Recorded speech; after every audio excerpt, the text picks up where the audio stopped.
Our Pradesh Congress Committee is doing it. They are on the roads. In fact, they were put under house arrest. Our PCC president and all our senior leaders of Uttar Pradesh were put under house arrest. So at every level, we are raising this issue. But don't you think it should be a nationwide? It will.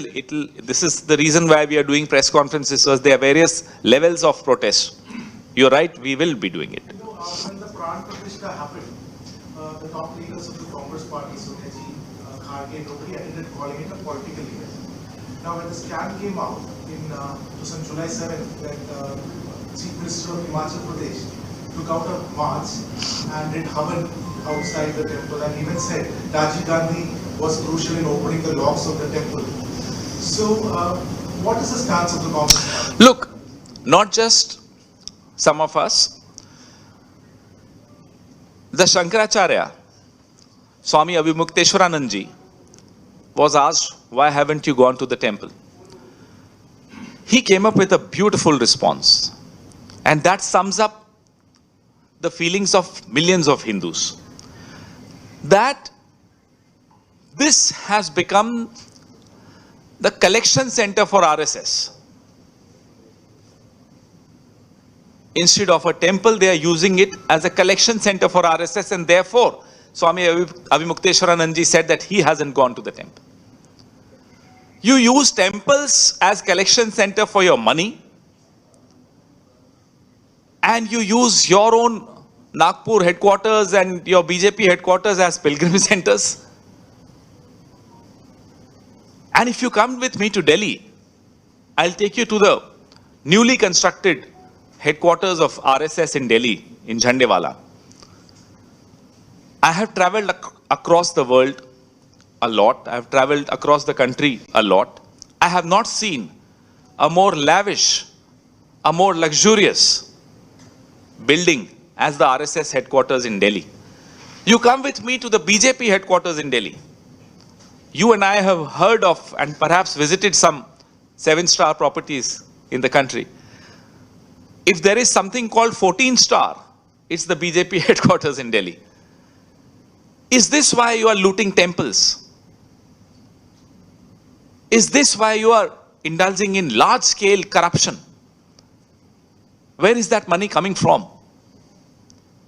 You ask us, why have we not gone to the temple? We ask you, why have you misused this temple? Why have you betrayed the faith and trust and confidence of people, of millions and millions of Hindus? That's the question all of us have in our minds. Would you like to take some other questions apart from this? If this is over, then. You say that people are not trusting the trust. So, when you are considering to be part of the new trust which you are... Please bring religious leaders. Please bring the Shankaracharyas. After all, they should be the custodian of our faith. Not Mohan Bhagwat, for God's sake. Not Narendra Modi, for God's sake. Why should Amit Shah be the custodian of my faith? Why should Mohan Bhagwat sitting in Nagpur be the custodian of my faith? The custodians of my faith are the Shankaracharyas. And they should be entrusted the task of managing this temple. The trust was formed in 2020 in pursuant to the 2019 Supreme Court judgment. So when a political party raises a question that it has to be, that the solution has to be done, has your party even checked a possibility whether Supreme Court can take a decision on it, or is it just a political rhetoric? Supreme Court can take a decision on? On whether, because it was pursuant to the ruling by the Supreme Court, this trust was formed in 2020. Yet, But I must ask you, did the Supreme Court tell the Prime Minister's office who should be the trustees? Which gentleman should be a trustee? No. That was the choice of the Prime Minister's office and RSS, not the Supreme Court. Supreme Court did not give you names of people who should be appointed as trustees. Why did you keep the Shankaracharyas out? Why did you fill that trust with RSS? What was Nripen Mishra doing there? Where was he looking after the construction? So these are questions that need to be asked. And these are questions that need to be answered by the Prime Minister. Another subject. Let's first focus on this. In case the questions are over on this, then you are most welcome. Today there are some PIL arguments before the Supreme Court demanding CBI inquiry. Will the Congress be okay with it, or you are? Our demand is Supreme Court. We have asked for a SC monitored time-bound probe. Because agencies also, people have question marks on agencies. Most cases, more ED than CBI, but most cases, these agencies are becoming extensions of the BJP. Mr. Khera, in fact, Rahul Gandhi has been fighting a battle in the parliament and outside as well against Mr. Adani.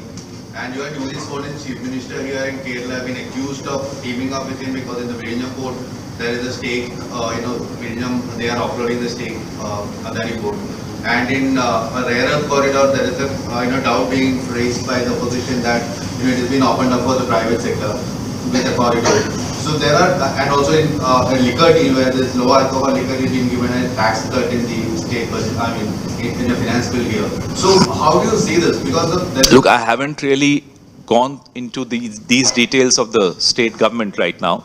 It's a new government, so I think I would not like to comment on issues that I haven't studied personally. Having said that, Mr. Gandhi has also been very clear. We are opposed to monopolization. We are opposed to monopolies. And that's a stand which we've taken all along. CJP strike is entering another phase. Sonam Wangchuk's health is also worsening. What is the stand of Sorry? CJP strike in Delhi is entering another phase. Sonam Wangchuk's health is also deteriorating. What is the stand of the country? I would like to draw your attention and your memory to what happened 15 years ago, 14 years ago, when Anna Hazare was sitting on a fast unto death. We were in power, we were in government. I wouldn't say power, we were in government.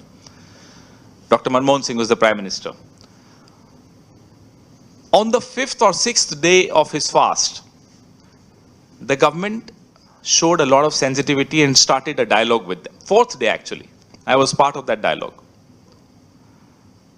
Pranab Mukherjee Sahab, Salman Khurshid ji, a lot of our leaders were directly engaging with the team of Anna Hazare.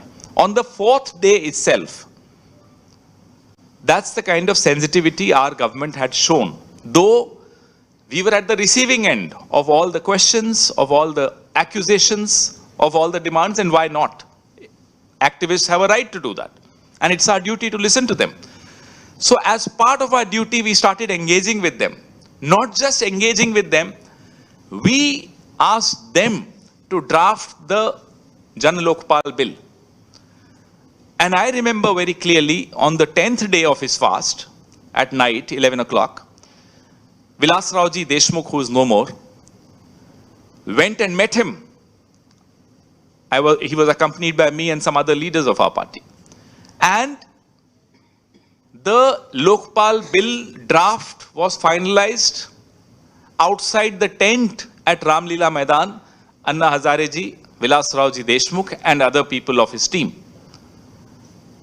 And on the 11th day, his fast ended. Today is the 16th day of Sonam Wangchuk's fast. Have you seen a single representative of the government approaching him? That's the level of insensitivity this government has towards activists. You saw what they did to the farmers. 750 farmers were killed. They died. You've seen what they did to the NEET activists, the youth. Anybody who asks questions to Narendra Modi is an anti-national. Dr. Manmohan Singh was Prime Minister for 10 years. He engaged with the media, he engaged with the activists, he engaged with his critics. Before him, they were Prime Ministers. Even Atal Bihari Vajpayee ji used to engage. Narasimha Rao ji used to engage. Rajiv ji was known to be very well known for this. Indira ji. Every Prime Minister realized that this is a democracy, appreciated the fact that engagements, conversations need to take place. Here is the first government which is so insensitive that a 60-year-old, 59-year-old man has entered the 16th day of his fast, no engagement. Prime Minister is, I think, back now. He's busy giving melody chalk toffees to somebody in Italy. But what is opposition stand? Like, do opposition... Engage with the people who are asking questions. That's our stand. You are in power. You have to engage. Why are you not engaging? Nobody is your enemy. You are in power. Therefore, questions will be asked to you. Demands will be made of you. Criticism also you'll have to face. But for God's sake, please engage. Are you supporting the CJP protest or not? The issues raised by anyone need to be supported. We support all issues raised by anyone in this country. We don't call them anti-national. Whether we are in power or we are in opposition, these are issues which we all support. In fact, if you've, and I'm sure you have, Kota in Rajasthan saw a huge gathering in the series which Mr. Gandhi started there, Chhatron Ki Goonj, the echo of the youth, of students. And 17th, again, he's doing it in Dehradun. So, we have been consistently raising the voice, the issues faced by the youth of this country who prepare for exams and the papers get leaked. They reappear for the exams. There is no faith people have in the examination system of this country. Sir, it's been a week after Wayanad landslide, and BJP is now questioning that MP Priyanka Gandhi Vadra has not visited Wayanad yet. So if we visit, they will say they are disrupting the relief work. If we don't visit, they'll say, oh, they haven't visited. Fact of the matter is, we have a sensitive, responsible government in Kerala.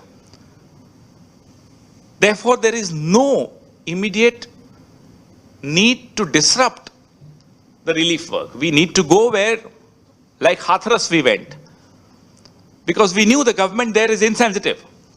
And to flag the issues, a visit of this kind was required. You see, on the temple control, I'm asking about a broader Sure. issue of temple control.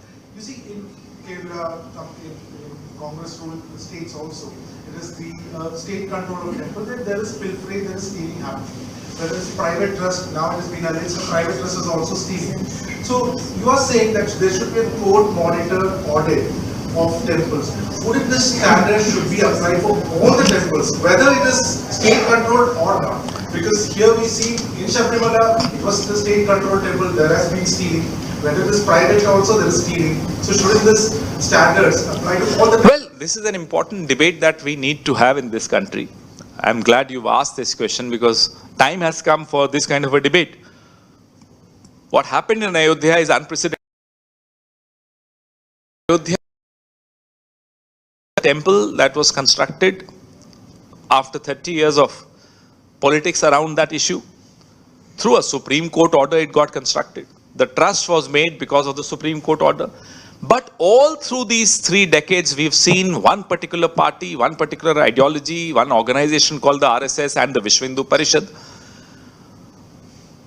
misusing the movement, misusing the faith of people, not just for votes, but also for money. So this model needs to be exposed as soon as possible. This exposure is required so that no other party, never again in future, has the courage to misuse the faith of people, to betray the faith of people. Anyone else? Any other topic? Thank you. Thank you very much.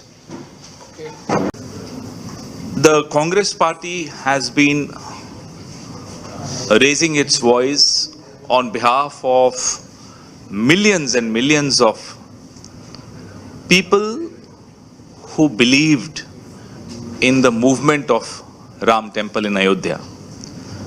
Millions and millions of these people who saved their hard-earned money to donate for the construction of the temple, and then after the construction was completed, as offerings to the god. We all know that families save money for years to go for pilgrims. For these pilgrimages, they save money, and then that money is also offered to the Lord across the country. But the BJP's model, the RSS's model of politics in the name of faith and a business model around temples. Now, this business model around temples is daylight dacoity. It's a daylight dacoity not just of the offerings, jewelry, money, valuables that people offer to the Lord, but also dacoity of our faith, of our trust, of the confidence that we have in the trust that was constituted by the Prime Minister's office on the directions of the Supreme Court. The trust which was entrusted the task of maintenance and upkeep of the temple, of regulating all the pilgrims, of being custodians of the offerings which people made to the Lord. And that trust was constituted, as I said, by the Prime Minister's office and by the RSS. They take credit of the construction of Ram Temple in Ayodhya. Though the temple was constructed on the orders of the Supreme Court. But who is taking the credit? Narendra Modi, RSS, Amit Shah. Now when they have been caught red-handed, stealing from the offerings, Prime Minister is silent. RSS is quiet. Amit Shah is absent. Who will take responsibility of this daylight robbery? Why is the Prime Minister quiet? You can't arrest junior officers, junior employees, and allow the senior people who are supposed to be watchdogs to get away scot-free. That's what is happening in Ayodhya. There is an attempt to protect someone.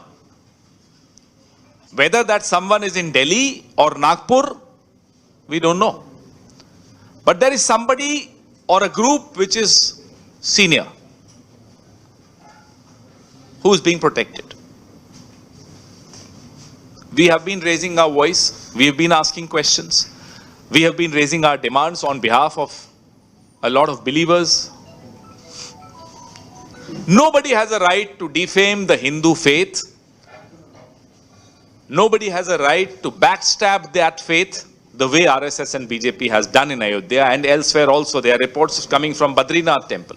There are reports coming from another temple, Baglamukhi temple in Madhya Pradesh. That right, I am afraid nobody can give. These are self-appointed thekedars, contractors, custodians of my faith, of our faith. And look what they have done in the name of faith. I'll give you some examples which are very startling. There is a company called L&T. L&T offered that they will construct this temple free of cost. 1 rupee they'll charge. No. 2,100 crores was spent on construction of this temple. When there is a company which is willing to construct it free of cost, why do you have to spend 2,100 crore rupees? A stone supplier from my state, Rajasthan, if you see the facade of the temple, they've used the Dholpur stone. Dholpur stone comes from my state. So there is a stone supplier from my state who offered to supply stone free of cost, again charging 1 rupee. No. The trust decided to buy stone 500 rupees per square feet. That's the 1 square feet stone right here. So 500 rupees per square feet. When there is a person willing out of his faith to donate that stone free of cost, why do you have to spend so much money? I'll give you a third example. A land was purchased by this trust 7-8 kilometers away from the temple for 86 crores. And now on that land, they were growing cattle feed. Believe me, there is no Gaushala attached to the temple. So who were you growing this cattle feed for? That land was bought by the trust at the price which is 8 times higher than the market price. What was happening in the name of faith in Ayodhya? What is still happening in the name of faith in Ayodhya? Raises very, very important questions. We have asked the Prime Minister to speak up. We have also asked that this trust should be dissolved and a new trust should be constituted with religious leaders, activists, people who are influential in the society, who have a good name in the society. They should constitute the new trust. And we want to know, if everything was so transparent and nothing was going wrong, why was Champat Rai removed? Why was Anil Mishra removed? Why have 8 or 9 people been arrested? Why was the CCTV footage removed? We demand a digital forensic investigation of all their accounts, of everything. A complete forensic audit is required of donations, offerings, land deals, the same land being bought again and again. There are several examples of that. So, in the name of Maryada Purushottam, Lord Ram, anybody found stealing, misusing the name, needs to be punished, howsoever high he or she may be occupying that office. Even if that office belongs to Delhi, even if somebody sitting in Nagpur is responsible for this theft, that person needs to be brought to book for the sake of millions and millions of people who contributed to the construction of this temple and who also offered their belongings, their valuables to the god. We have demanded a time-bound inquiry under the supervision of a Supreme Court judge, sitting judge. If the government has nothing to hide, why are they running away from this demand? This so-called SIT, people don't have much faith in this SIT. People want an independent inquiry. The SIT report was submitted to a member of the trust, the same trust which is under question mark. So, entire country is shocked at the way 30 years, for 30 years RSS, BJP, Vishwa Hindu Parishad collected money in the name of Lord Ram. Nirmohi Akhada accused the Vishwa Hindu Parishad of siphoning off 1400 crores some 25 years ago. No investigation. Nothing. Over the last 30 years, thousands and thousands of crores have been collected by RSS and Vishwa Hindu Parishad and BJP and siphoned off. This is the business model of theft. Your questions, please. Questions on this subject first.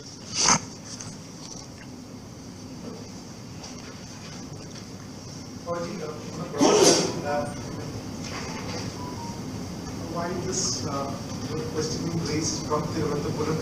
The reason why you come to Thiruvananthapuram to raise this particular issue on Ram Mandir? We have done 50 press conferences. Today we'll be doing, I think this is the 50th press conference.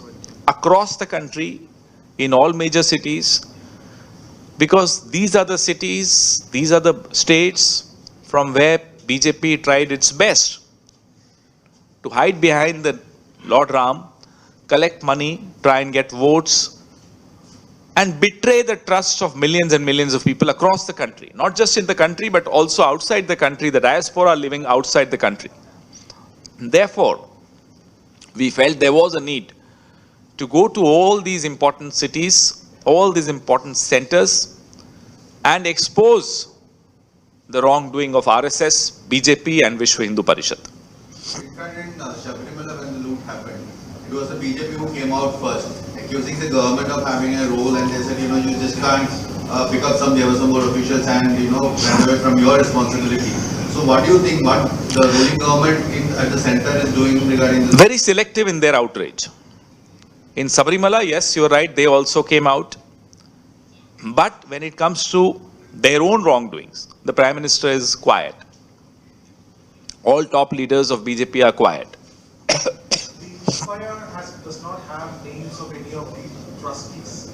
So far, the SIT has also found that around 80 lakhs have been recovered. What's the number that Congress is talking about in terms of the amount that is stolen? Because SIT says only 80 lakhs. That's a very important question that you asked. Before this scam got exposed, the daily collection of Ayodhya was 15, 16 lakhs every day. After the exposure, the collection has gone up to 24, 25 lakhs a day. So you calculate. This is just the money, the rupee, the cash. There is a particular accusation raised by the Sindhi community that they had offered 200 kilograms of silver. Till date, we don't know where that silver is. They haven't shown that silver. They've just shown recovery of 80 lakhs and some ornaments, some jewelry. But a lot is missing.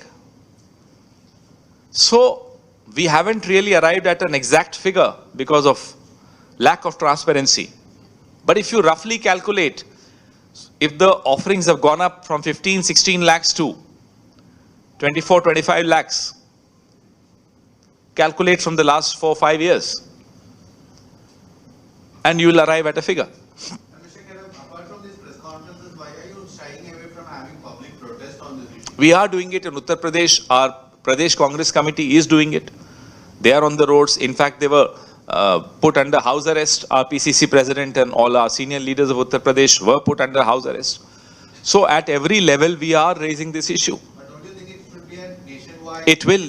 This is the reason why we are doing press conferences, because there are various levels of protest. You're right, we will be doing it. When the Pran Pratishtha happened, the top leaders of the Congress party, Sonia-ji, Kharge, nobody attended calling it a political event. Now, when the scam came out on July 7th, that Chief Minister of Himachal Pradesh took out a march and did havan outside the temple and even said Rajiv Gandhi was crucial in opening the locks of the temple. So, what is the stance of the Congress party? Look, not just some of us. The Shankaracharya, Swami Abhimukteswaranandji, was asked, why haven't you gone to the temple? He came up with a beautiful response. And that sums up the feelings of millions of Hindus. That this has become the collection center for RSS. Instead of a temple, they are using it as a collection center for RSS, and therefore, Swami Abhimukteswaranandji said that he hasn't gone to the temple. You use temples as collection center for your money, and you use your own Nagpur headquarters and your BJP headquarters as pilgrim centers. And if you come with me to Delhi, I'll take you to the newly constructed headquarters of RSS in Delhi, in Jhandewala. I have traveled across the world a lot. I have traveled across the country a lot. I have not seen a more lavish, a more luxurious building as the RSS headquarters in Delhi. You come with me to the BJP headquarters in Delhi. You and I have heard of and perhaps visited some 7-star properties in the country. If there is something called 14-star, it's the BJP headquarters in Delhi. Is this why you are looting temples? Is this why you are indulging in large-scale corruption? Where is that money coming from? You ask us, why have we not gone to the temple? We ask you, why have you misused this temple? Why have you betrayed the faith and trust and confidence of people, of millions and millions of Hindus? That's the question all of us have in our minds. Would you like to take some other questions apart from this? If this is over, then When you say that people are not trust in the trust, so when you are considering to be part of the new trust which you are. please bring religious leaders. Please bring the Shankaracharyas. After all, they should be the custodian of our faith. Not Mohan Bhagwat, for God's sake. Not Narendra Modi, for God's sake. Why should Amit Shah be the custodian of my faith? Why should Mohan Bhagwat sitting in Nagpur be the custodian of my faith? The custodians of my faith are the Shankaracharyas. And they should be entrusted the task of managing this temple. The trust was formed in 2020 in pursuant to the 2019 Supreme Court judgment. So when a political party raises a question that it has to be, that the resolution has to be done, has your party even checked a possibility whether Supreme Court can take a decision on it, or is it just a political rhetoric? Supreme Court can take a decision on? On whether, because it was pursuant to the ruling by the Supreme Court, this trust was formed in 2020. Yet, But I must ask you, did the Supreme Court tell the Prime Minister's office who should be the trustees? Which gentleman should be a trustee? No. That was the choice of the Prime Minister's office and RSS, not the Supreme Court. Supreme Court did not give you names of people who should be appointed as trustees. Why did you keep the Shankaracharyas out? Why did you fill that trust with RSS? What was Nripen Mishra doing there? Where was he looking after the construction? So these are questions that need to be asked. And these are questions that need to be answered by the Prime Minister. Another subject. Let's first focus on this. In case the questions are over on this, then you are most welcome. Today there are some PILs before the Supreme Court demanding CBI. Would the Congress be okay with it, or you are? Our demand is Supreme Court. We have asked for a SC monitored time-bound probe. Because agencies also, people have question marks on agencies. Most cases, more ED than CBI, but most cases, these agencies are becoming extensions of the BJP. Mr. Khera, in fact, Rahul Gandhi has been fighting a battle in the parliament and outside as well against Mr. Adani. And you are newly sworn in Chief Minister here in Kerala, have been accused of teaming up with him because in the Vizhinjam port there is a stake, Vizhinjam, they are offloading the stake, Adani port. And in a rare earth corridor, there is a doubt being raised by the opposition that it has been opened up for the private sector with the corridor. So there are, and also in a liquor deal where this low alcohol liquor is being given a tax cut in the state budget, in the finance bill here. So how do you see this? Because of Look, I haven't really gone into these details of the state government right now. It's a new government, so I think I would not like to comment on issues that I haven't studied personally. Having said that, Mr. Gandhi has also been very clear. We are opposed to monopolization. We are opposed to monopolies. And that's a stand which we've taken all along. CJP strike is entering another phase. Sonam Wangchuk's health is also worsening. What is the stand of Sorry? CJP strike in Delhi is entering another phase. Sonam Wangchuk's health is also deteriorating.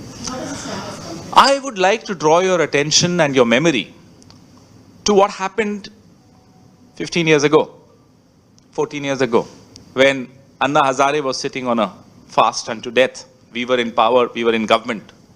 I wouldn't say power, we were in government. Dr. Manmohan Singh was the Prime Minister. On the 5th or 6th day of his fast, the government showed a lot of sensitivity and started a dialogue with them. 4th day actually. I was part of that dialogue. Pranab Mukherjee Sahab, Salman Khurshid ji, a lot of our leaders were directly engaging with the team of Anna Hazare. On the 4th day itself, that's the kind of sensitivity our government had shown. Though we were at the receiving end of all the questions, of all the accusations of all the demands, and why not?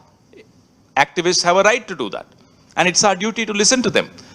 So as part of our duty, we started engaging with them. Not just engaging with them, we asked them to draft the Jan Lokpal bill. And I remember very clearly on the 10th day of his fast, at night, 11 o'clock, Vilas Raoji Deshmukh, who is no more, went and met him. He was accompanied by me and some other leaders of our party. And the Lokpal bill draft was finalized outside the tent at Ramlila Maidan, Anna Hazareji, Vilas Raoji Deshmukh and other people of his team. And on the 11th day, his fast ended. Today is the 16th day of Sonam Wangchuk's fast.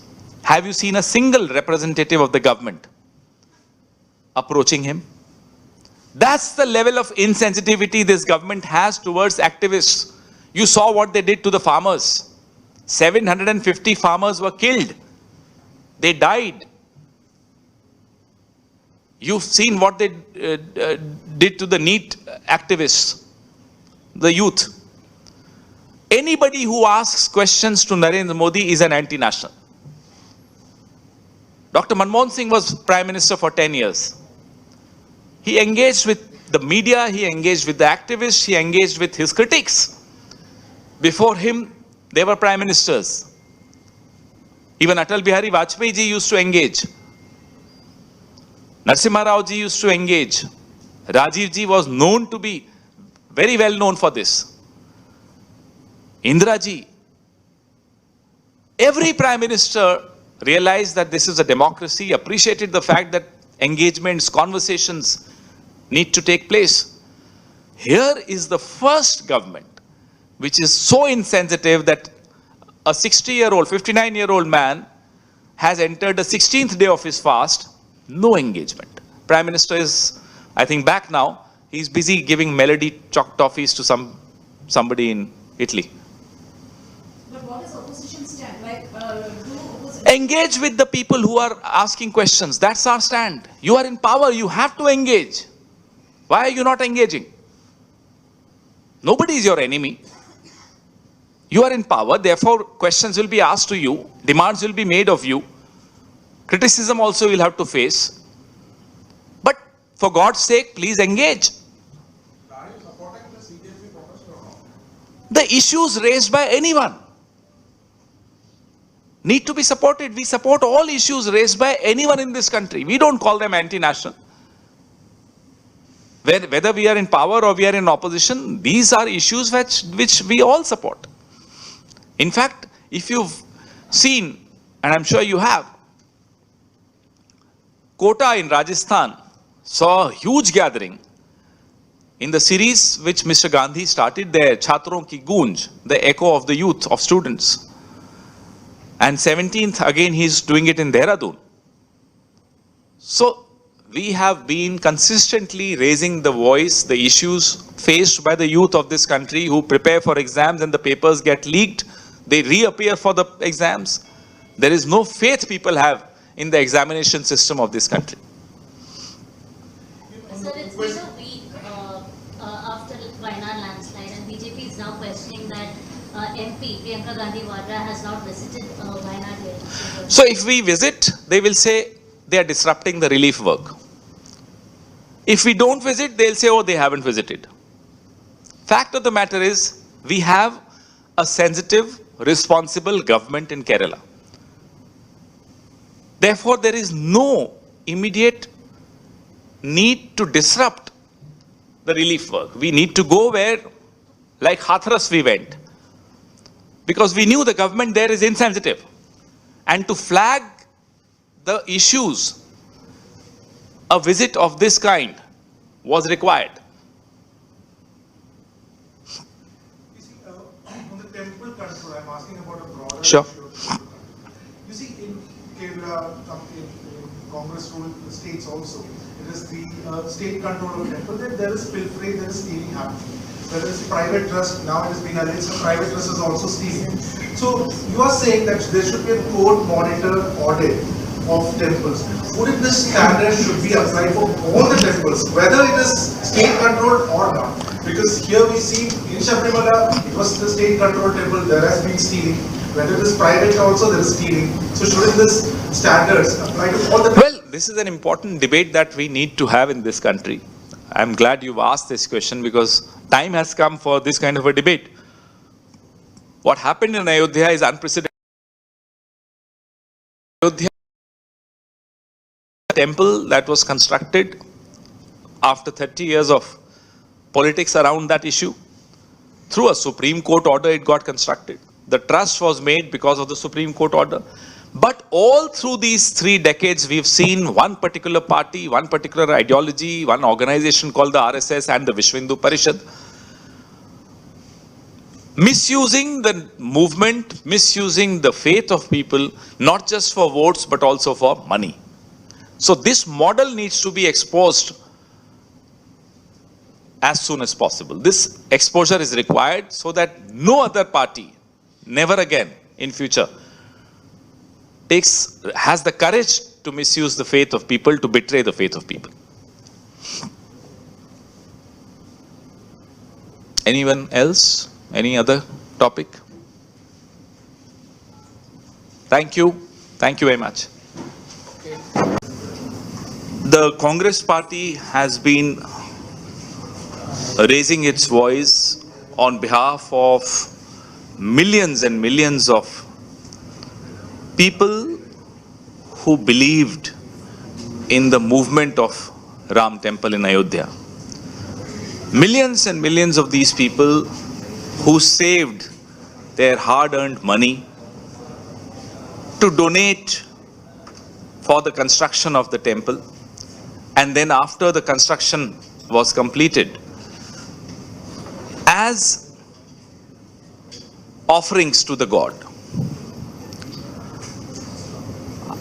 We all know that families save money for years to go for pilgrims. For these pilgrimages, they save money, and then that money is also offered to the Lord across the country. But the BJP's model, the RSS's model of politics in the name of faith and a business model around temples. Now, this business model around temples is daylight dacoity. It's a daylight dacoity not just of the offerings, jewelry, money, valuables that people offer to the Lord, but also dacoity of our faith, of our trust, of the confidence that we have in the trust that was constituted by the Prime Minister's office on the directions of the Supreme Court. The trust which was entrusted the task of maintenance and upkeep of the temple, of regulating all the pilgrims, of being custodians of the offerings which people made to the Lord. And that trust was constituted, as I said, by the Prime Minister's office and by the RSS. They take credit of the construction of Ram Temple in Ayodhya. Though the temple was constructed on the orders of the Supreme Court. But who is taking the credit? Narendra Modi, RSS, Amit Shah. Now when they have been caught red-handed, stealing from the offerings, Prime Minister is silent. RSS is quiet. Amit Shah is absent. Who will take responsibility of this daylight robbery? Why is the Prime Minister quiet? You can't arrest junior officers, junior employees, and allow the senior people who are supposed to be watchdogs to get away scot-free. That's what is happening in Ayodhya. There is an attempt to protect someone. Whether that someone is in Delhi or Nagpur, we don't know. But there is somebody or a group which is senior, who is being protected. We have been raising our voice, we have been asking questions, we have been raising our demands on behalf of a lot of believers. Nobody has a right to defame the Hindu faith. Nobody has a right to backstab that faith the way RSS and BJP has done in Ayodhya and elsewhere also. There are reports coming from Badrinath temple. There are reports coming from another temple, Baglamukhi temple in Madhya Pradesh. That right, I am afraid nobody can give. These are self-appointed thekedar.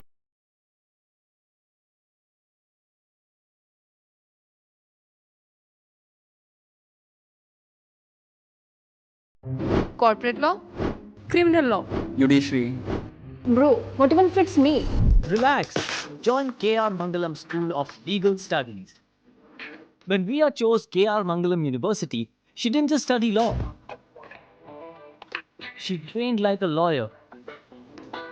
Real moot courts, real internships, real industry exposure. While others were memorizing sections, she was building connection because she found confidence here. Opportunities found her everywhere. From courtrooms to corporate offices to boardrooms. Don't just learn law, live it. K.R. Mangalam University, School of Legal Studies, where future lawyers make their first move. Big Basket. Everything you need delivered now. Welcome to another insightful session at English Speeches. Today, we're diving into a powerful speech delivered by Subramanyam Jaishankar, India's Minister for External Affairs, at the 77th session of the UN General Assembly. Discover how India celebrates its 75 years of independence, the visionary steps under Prime Minister Narendra Modi's leadership, and the country's future pledges. Learn how these points connect to broader global issues like multilateralism, environmental care, and international diplomacy.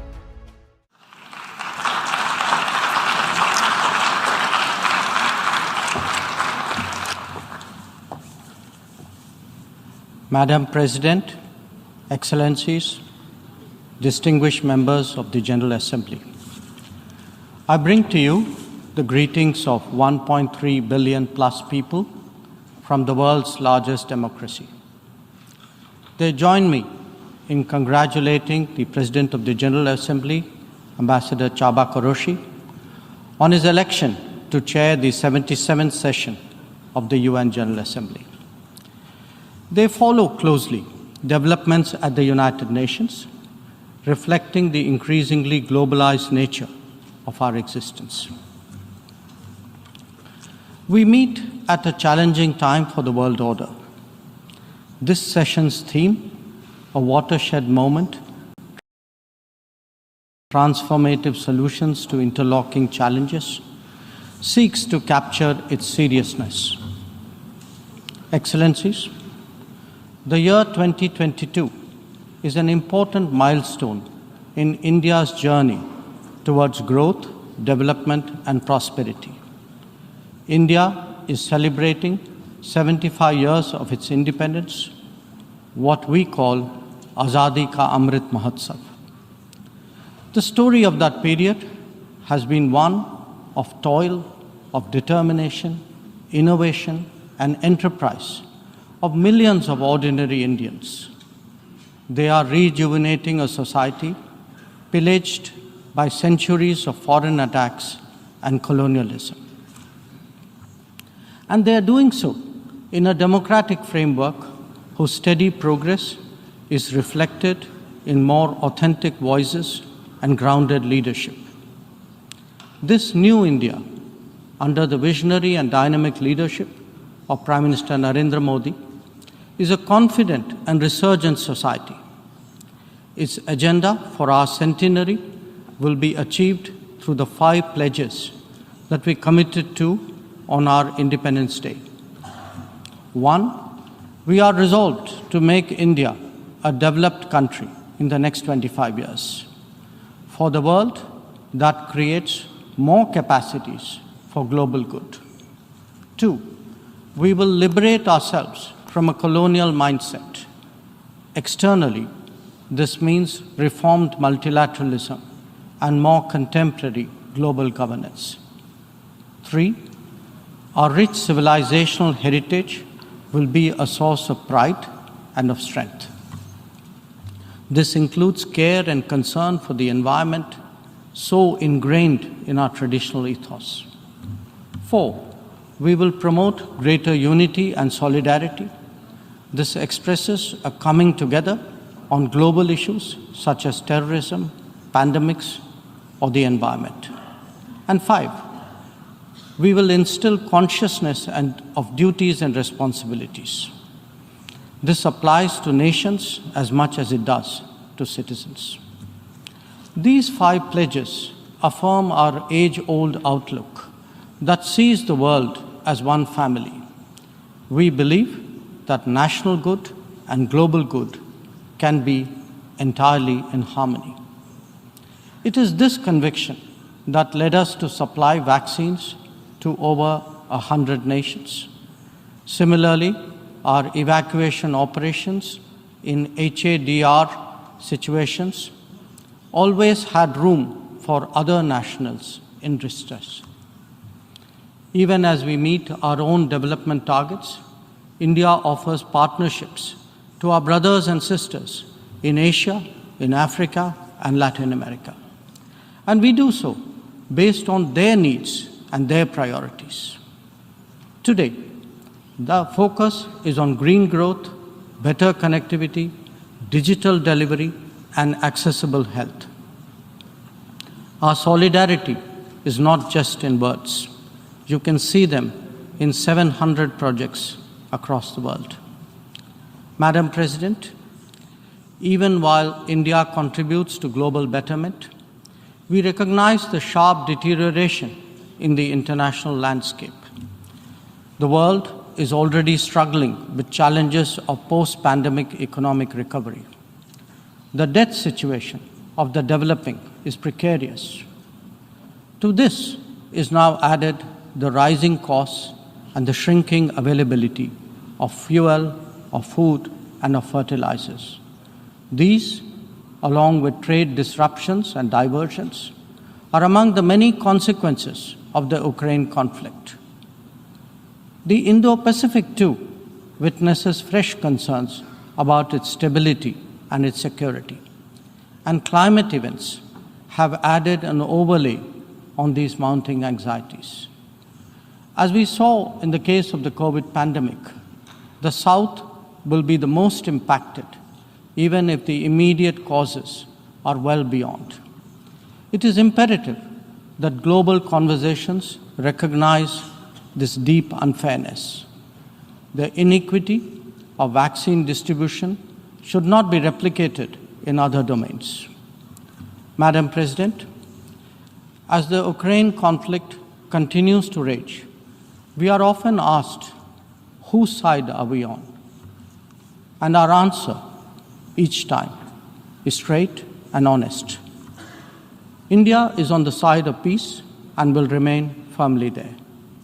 We are on the side that respects the UN Charter and its founding principles. We are on the side that calls for dialogue and diplomacy as the only way out. We are on the side of those struggling to make ends meet, even as they stare at the escalating costs of food, of fuel, and fertilizers. It is therefore in our collective interest to work constructively, both within the United Nations and outside, in finding an early resolution to this conflict. Excellencies, while the global attention has been on Ukraine, India has also had to contend with other challenges, especially in its own neighborhood. Some of them may be aggravated by the COVID pandemic and ongoing conflicts, but they speak too of a deeper malaise. The accumulation of debt in fragile economies is of particular concern. We believe that in such times, the international community must rise above narrow national agendas. India, for its part, is taking exceptional measures in exceptional times. We do so when we send 50,000 metric tons of wheat and multiple tranches of medicines and vaccines to Afghanistan. When we extend credits of $3.8 billion to Sri Lanka for fuel, essential commodities, and trade settlement. When we supply 10,000 metric tons of food aid and vaccine shipments to Myanmar. When we fill the gap in humanitarian needs left unaddressed by political complexity. Whether it is disaster response or humanitarian assistance, India has stood strong, contributing particularly to those nearest to us. Excellencies, the world as we knew it is poised for transformational changes. It has been impacted in recent times by a succession of shocks, each of them significant by itself. The COVID pandemic called into question the over-centralized nature of globalization and has led all of us to seek greater resilience and reliability of supply chains. The repercussions of the ongoing Ukraine conflict have further heightened economic stresses, especially on food and energy. Climate events have added to disruption that the world is already facing. As for the promise of technology, it has certainly multiplied our capabilities, but also added to our vulnerabilities. Trust and transparency are legitimate expectations of a more digitized world. The quest to create a better global order would necessarily have to address all these issues. Among them, some are clearly more existential in nature and necessitate intense coordination by the international community. Climate action and climate justice are particularly noteworthy in this respect. In their pursuit, India has worked with partners on the International Solar Alliance, the One Sun, One World, One Grid initiative, and the Coalition for Disaster Resilient Infrastructure.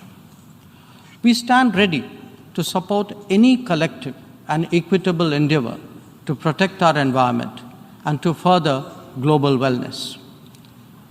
Lifestyle for environment, or LIFE, as declared by Prime Minister Narendra Modi in Glasgow on the sidelines of COP26, is our homage to Mother Nature.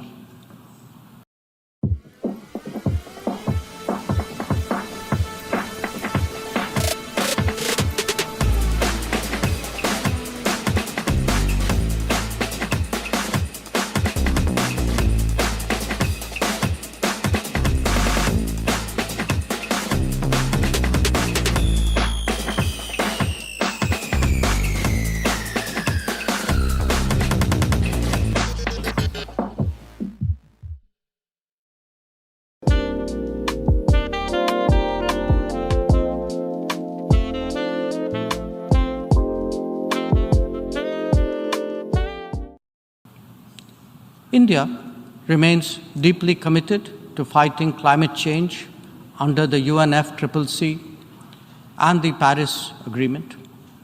We do so on the principle of common but differentiated responsibilities and respective capabilities in the light of different national circumstances. We have announced our updated nationally determined contributions after COP26. Excellencies, India's steadfast commitment to South-South cooperation is by now well established and well recognized. Our approach is based on principles of mutual respect and national ownership, with a commitment to sustainable development for all.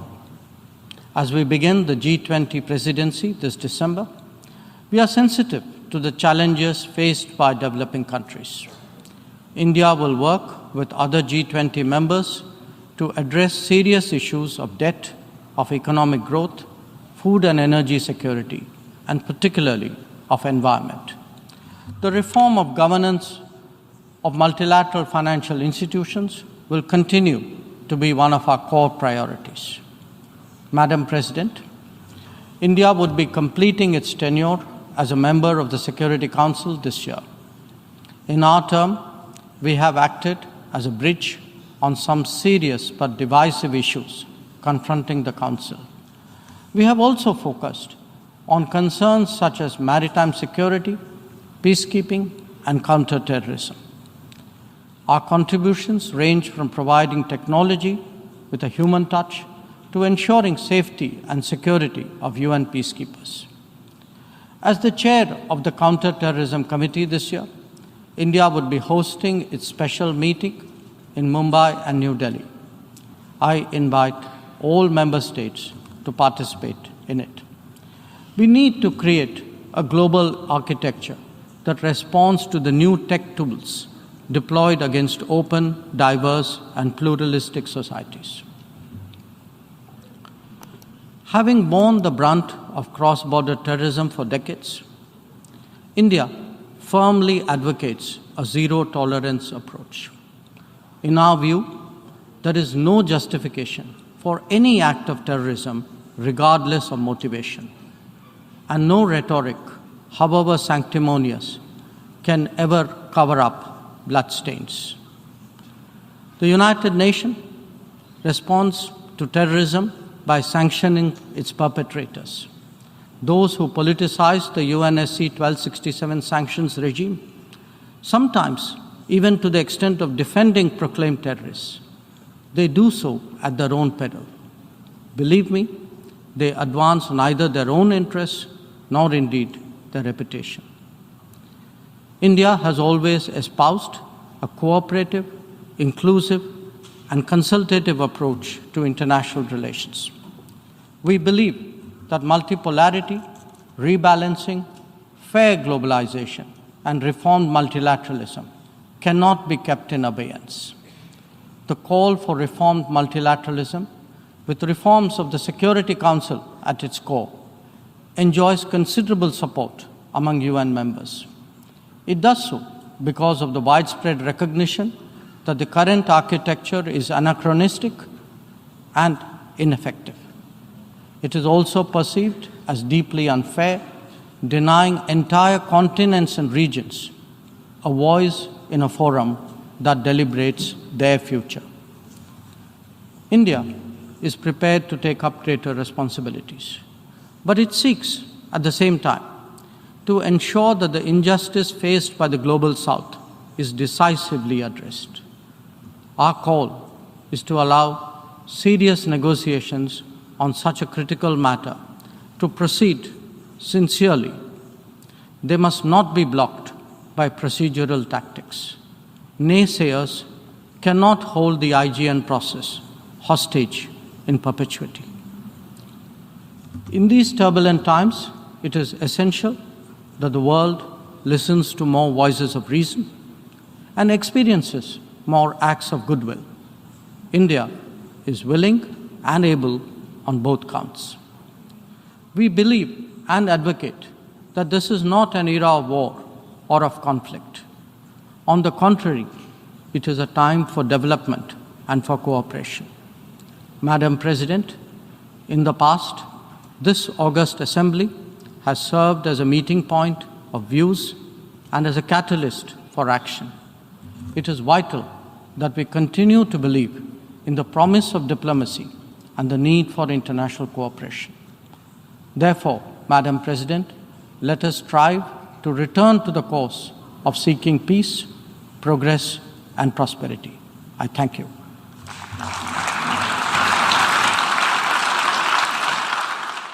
Visit our site, EnglishSpeechChannel.com, for exclusive access to video transcripts, offline audio, English lessons, and private classes. Don't forget to explore our free and new ebooks. Also, subscribe to our weekly newsletter for the latest updates. Links in the description below. Thanks for your support.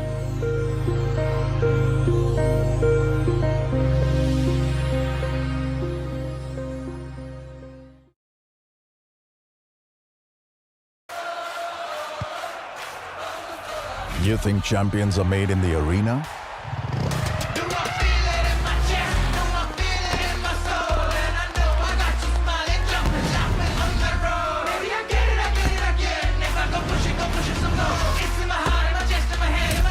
says champions are born in arenas. They rise from the streets. The streets remember champions. Imagination कभी रुकनी नहीं चाहिए, तो पढ़ाई सिर्फ books और notebooks तक limited क्यों रहे? इलेक्ट्रॉनिक स्मार्ट के बैक टू स्कूल ऑफर्स के साथ अपने बच्चे को दीजिए एक स्मार्ट स्टार्ट। लैपटॉप खरीदिए और 25 स्टूडेंट्स में से एक बनने का मौका पाइए और जीतिए ₹9,999 की स्कॉलरशिप। साथ ही पाइए फ्री लैपटॉप बैग, ईयरबड्स और lunch box. Think laptop, think electronic smart.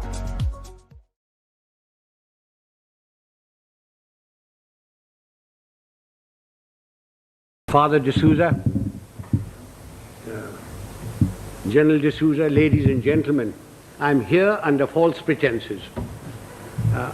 I must be the only one here who has never been into a college. General D'Souza has told you all about me. I'm most appreciative of his kind words. My only regret is that my wife wasn't here to hear them. She would have treated me with greater respect. And when I say I'm uneducated, I really mean it. I must be the only member of my family who isn't a graduate. I managed to do my inter-science. I got a 3rd division, mushkil se. Anyway, it's nice being in this hall with all the academics and all the educated people. And I take this opportunity of inaugurating your Silver Jubilee series on leadership. I don't know what one does for inauguration, but may I say that I have inaugurated the thing.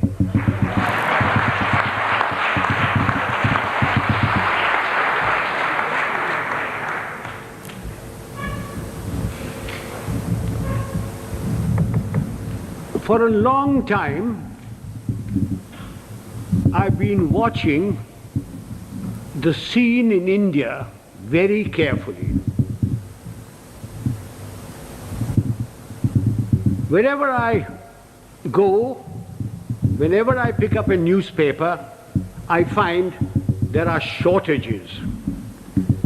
There's a shortage of fuel, there's a shortage of food, there is a shortage of foreign exchange, there is a shortage of housing, shortage of schools, colleges, everywhere.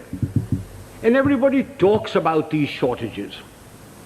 But the one shortage which is responsible for all these shortages is generally glossed over, which is the shortage of leadership.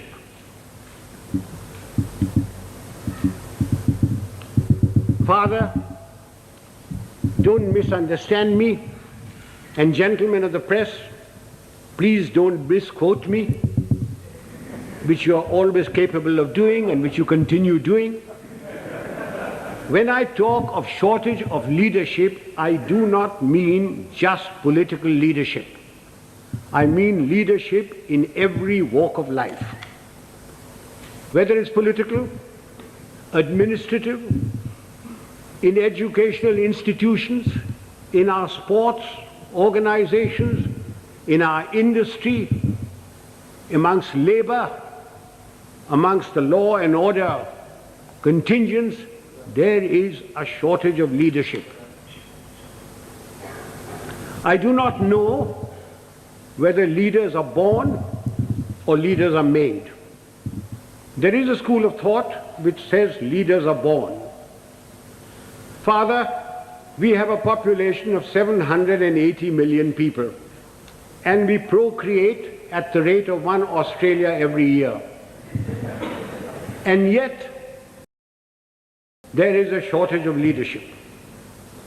So if those of you who think that leaders are born and who contribute to that theory, may I suggest you throw away all Planned Parenthood and really let yourselves go. If leaders are not born, can leaders be made? It is my view that give me a man with reasonable common sense and decency, you can make a leader out of him. What are the attributes of leadership? There are many attributes.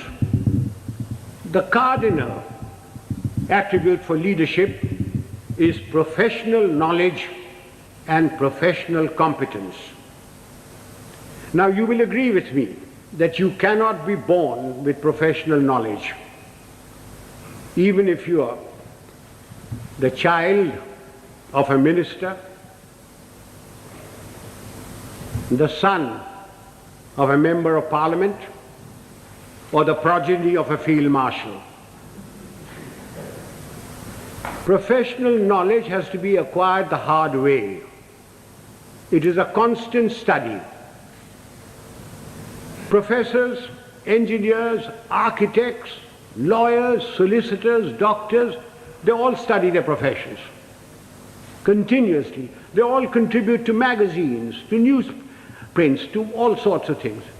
But we in India, as soon as we reach positions of power, whether it's ministerial, secretarial, armed forces, or anywhere else, we think we are the repository of all knowledge.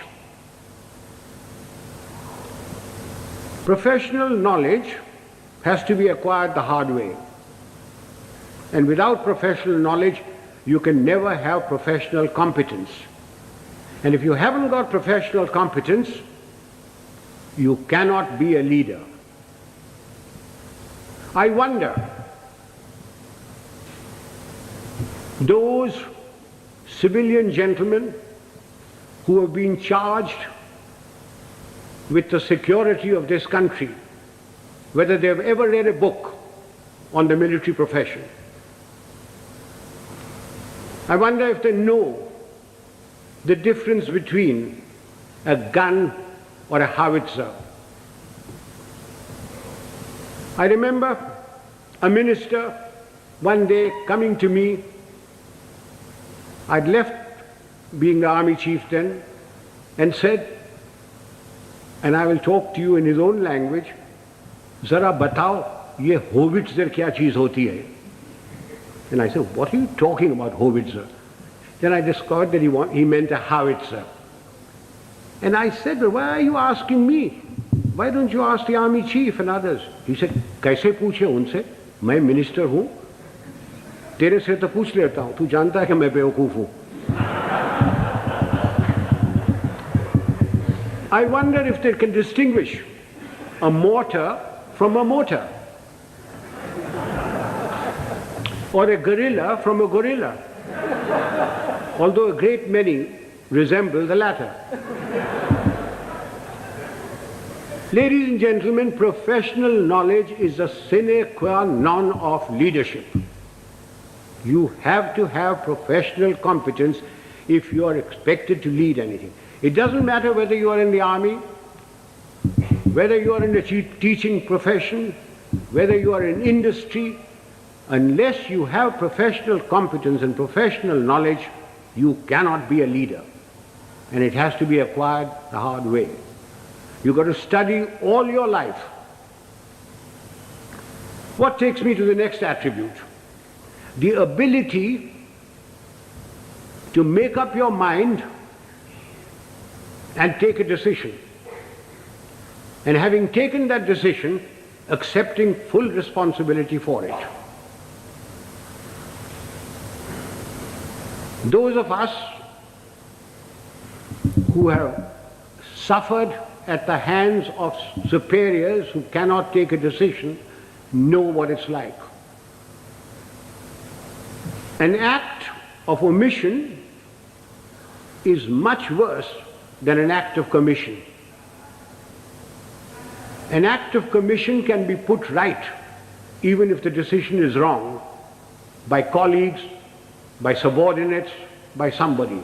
But an act of omission cannot be put right. Why does a person not take a decision?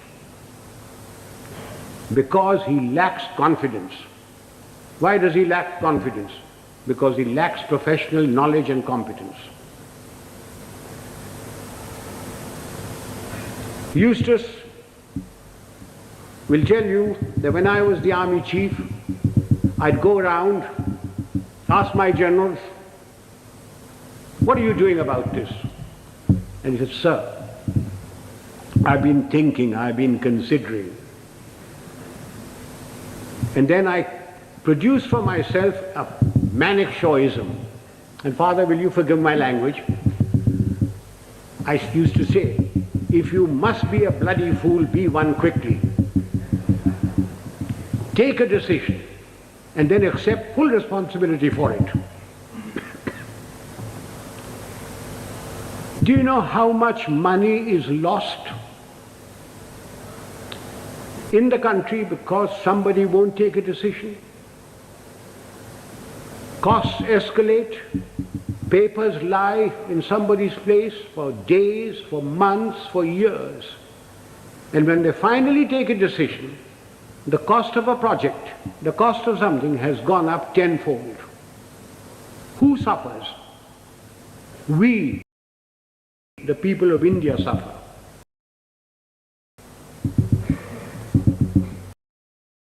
Second requisite for leadership, the ability to make up one's mind, take a decision, and then stand about it. It's your decision. What comes next? Absolute justice and impartiality. Those of us who have dealt with masses of men, and I've dealt with over 1 million men in my time, know the value of this. Absolute justice and impartiality. No man likes being punished, and yet men will accept punishment if they know that everybody who commits that sort of a crime gets the same sort of punishment. They will take it stoically. They may not like it, they may not like you, but they will respect you. No man likes being superseded, and yet people will accept supersession if they know that it's been done fairly and they've been superseded by somebody who is better than them. But not because he happens to be a minister's son or related to Father D'Souza or the field marshal's wife's current boyfriend. Men will accept supersession. They may not like it, but they will do it. Now, ladies and gentlemen, this is very, very important in our country. We have tremendous pressures. We have large families. We have fathers, mothers, uncles, aunts, nephews, nieces, their fathers, mothers, etc. We have pressures from them. We have pressures from members of parliament. We have pressures from all sorts of people. And we lack the. This is very important for us.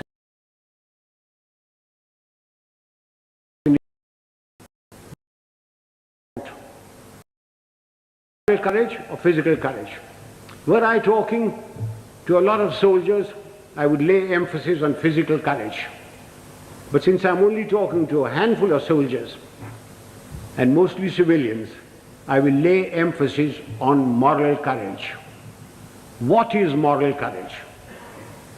Moral courage is the ability to distinguish right from wrong.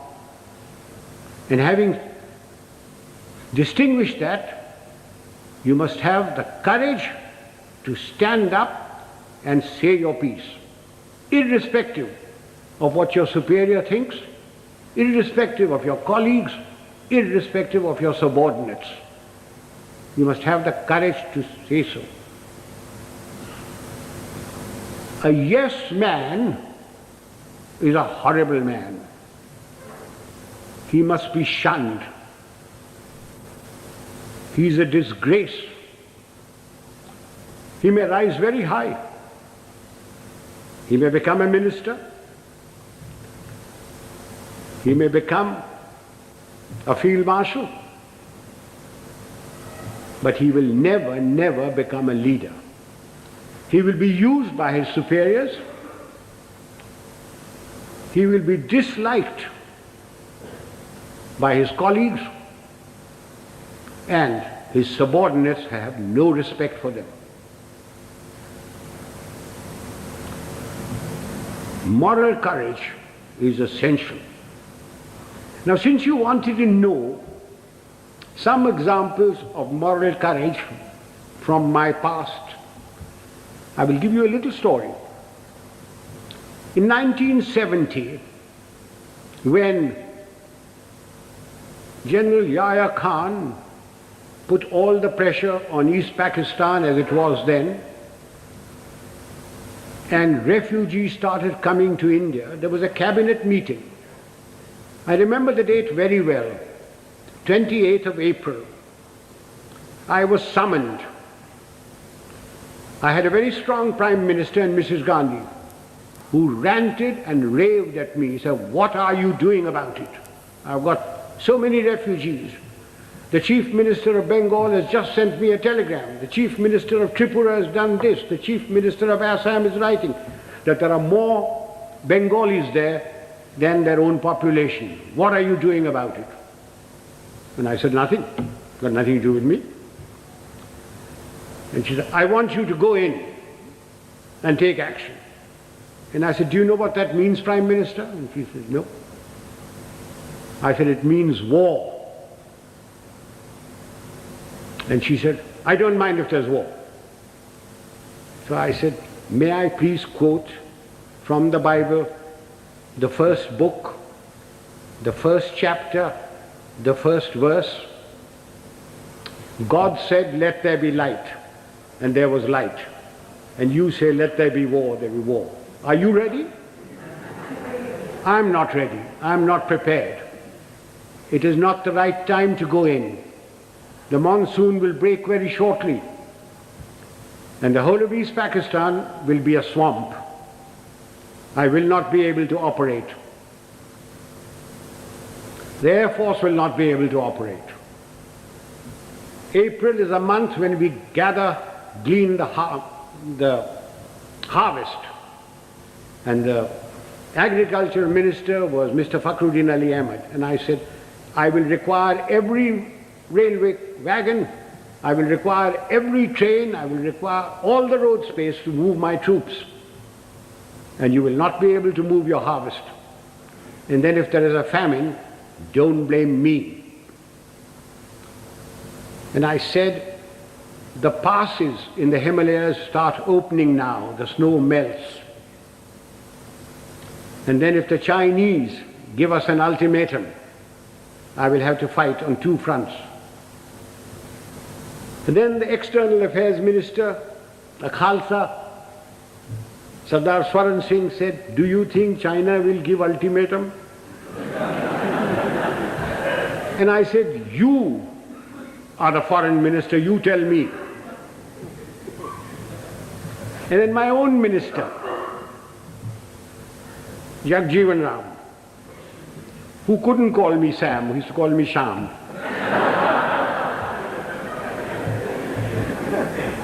He said, "Sham, maan jao na." I said, "You can manne ki baat hai? I'm telling you what the facts are." And I said, "If you want me to do this, Prime Minister, I guarantee you 100% defeat. Now, Prime Minister, give me your orders." And there was dead silence. And she turned around and said, "The cabinet will meet at 4 o'clock. This happened at 10:30 in the morning. So, as the cabinet ministers walked out, I being the junior most man there, was the last to go, she said, "Chief, will you stay behind?" So I shut the door and I said, "Prime Minister, before you speak, do you wish me to send in my resignation on grounds of health, mental or physical?" I said, "Oh, sit down." He said, "Everything you told me correct?" I said, "It's my job to fight. It's my job to tell you. If your father in 1962 had me as his commander-in-chief, the country would not have been disgraced, the army would not have been beaten. But the army chief did not have moral courage of turning around and telling him he wasn't ready. So she said, all right, you know what I want? And I said, yes, I know what you want.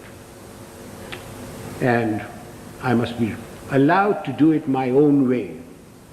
And she said, all right, you know what I want. So ladies and gentlemen, there's a very thin line between becoming a field marshal and being dismissed. I just gave you an illustration of moral courage.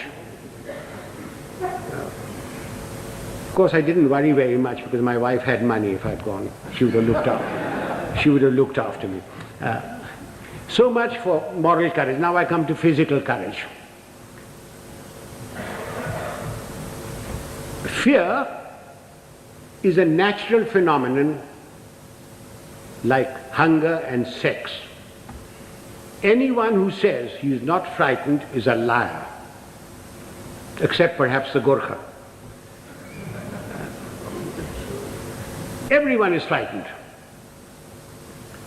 It is one thing to be frightened and quite another to show fear. It's when your knees are knocking and your teeth are chattering and you're about to make your own geography. That's when the real leader comes out. If once you show fear in front of men that you may be commanding, it doesn't matter whether they're soldiers, they are clerks, they're labor, there are students. Once you show fear, you should quit. Now again, General D'Souza said, I must give some examples from my own life. This was in Burma in 1942.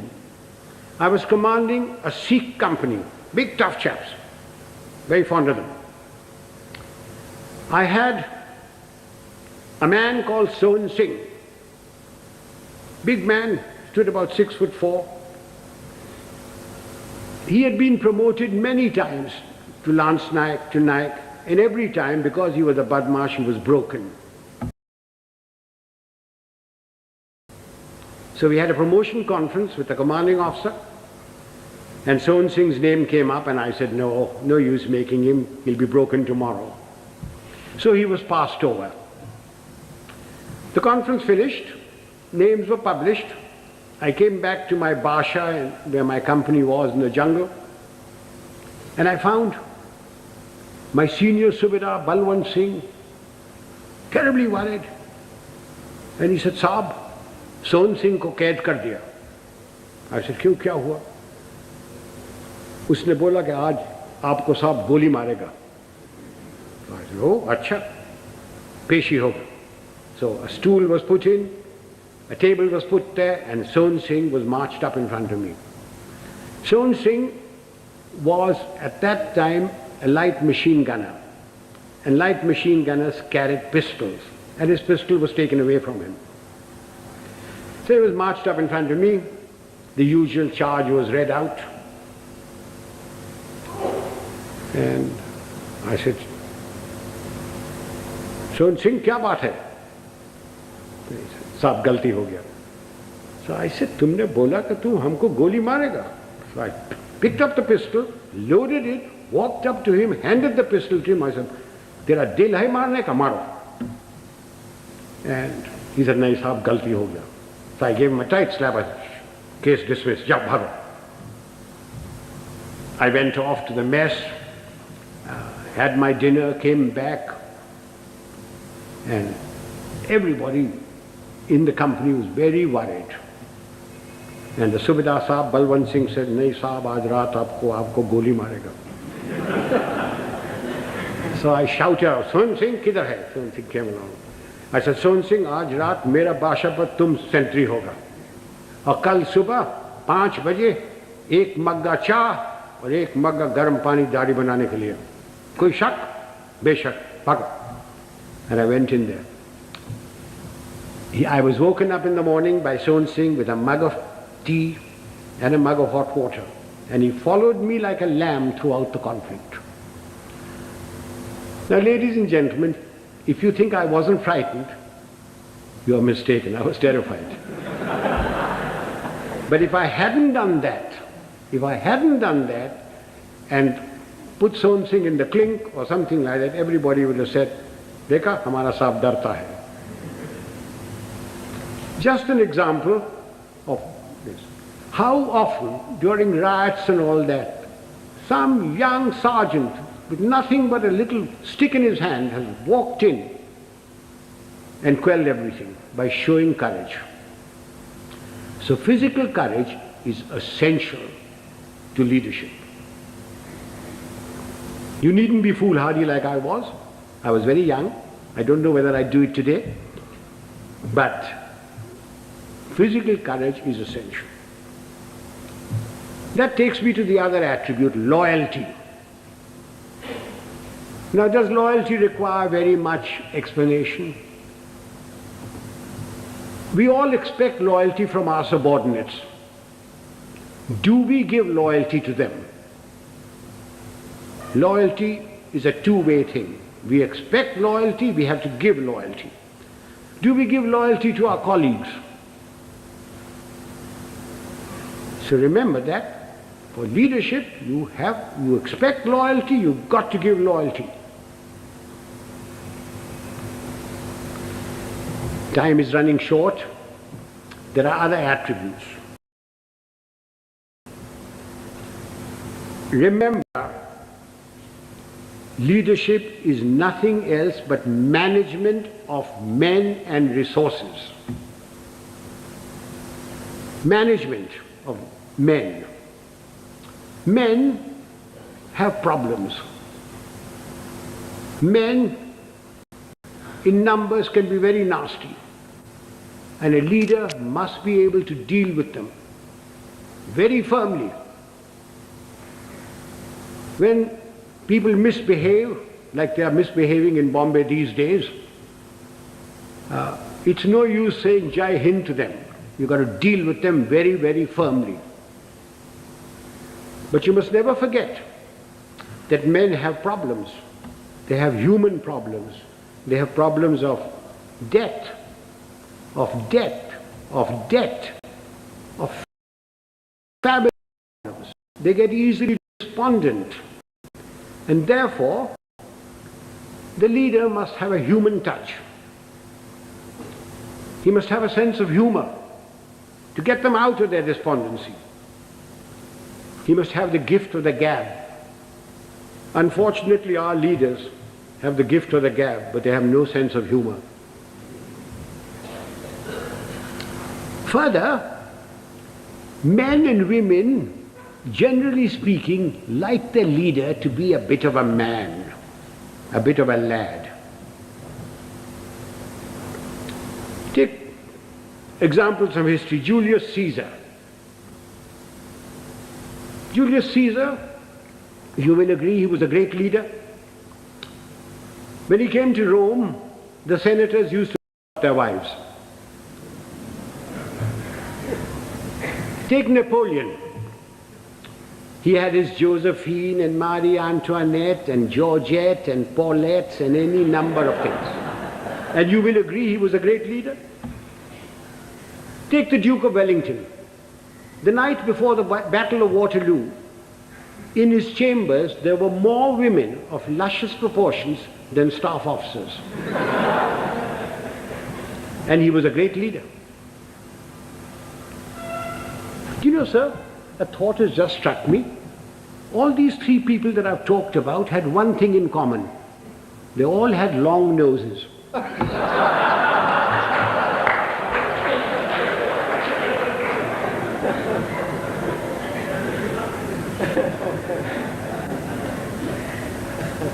If my time is not up, can I crave your indulgence and talk for another 10 minutes? Ladies and gentlemen, no amount of leadership will put things right. There are two other aspects that we Indians must know and we lack badly. One is discipline and the second is character. What is discipline? Discipline is a code of conduct for decent living in society one with the other. Who lays down this code of conduct? Not the Prime Minister, not Parliament. Of course, it's laid down in the Army Act. But I'm not trying to impose the Army Act on you. This code of conduct has come to us from father to son, from mother to daughter, from times immemorial. It's in the Bible, it's in the Gita, it's in the words of Nanak, in the sayings of Muhammad and Buddha. It's all come down. It's been refined as cultures have changed.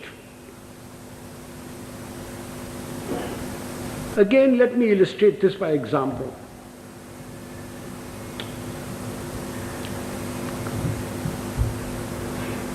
Non-punctuality is an act of ill discipline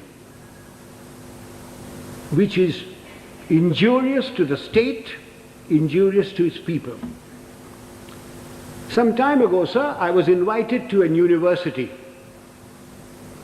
as also my wife, unlike today.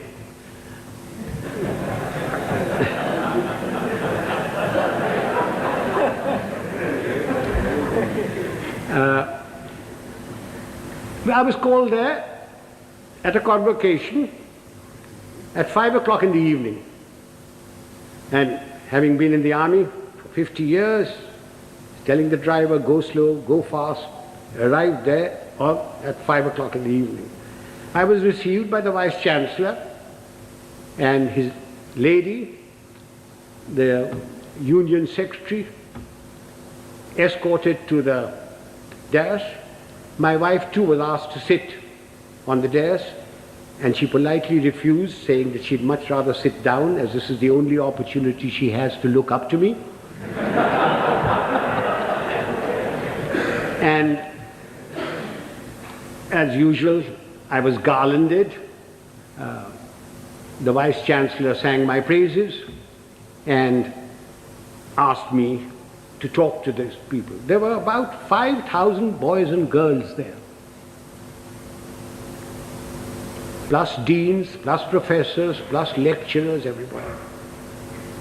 And as I got up to get to the desk, to the lectern, the Vice Chancellor says to me, sotto voce, Field Marshal, a fortnight ago we had invited a VIP to the same function. He was allowed to stand at the lectern for exactly 15 seconds. I wish you good luck. I said to myself, had the Vice Chancellor said this in his letter of invitation, I wonder whether I would have come. Anyway, I got up to the lectern and I addressed the gathering for the amount of time that I was allowed. I was heard in pin-drop silence, and at the end of it, I got a thunderous applause. The Vice Chancellor and his lady, the deans, professors, lecturers, the student body, and even my wife stood up and gave me a standing ovation. I was most relieved. Although my wife told me afterwards that I looked pale. After the usual vote of thanks, etc., we went out into the gardens where refreshments were given. And I, having an eye for a pretty girl, walked up to a pert little thing wearing lovely jeans, tight-fitting, and I started a conversation which ran as follows. I said, my dear, why were you so kind to me today, all of you? I not having the looks of Rajesh Khanna or Amitabh Bachchan, or a speaker like M.G. Ramachandran, when only the other day you were so rude to a VIP. And she said, I quote, "Oh, Field Marshal, that dreadful man. We had invited him at 5 o'clock. He turned up at 6. He brought with him a bevy of security people who pushed us aside and took their places where we should be sitting. He brought with him 2 of his brats, grandchildren probably. He was too old to have those kids that side. But you never know.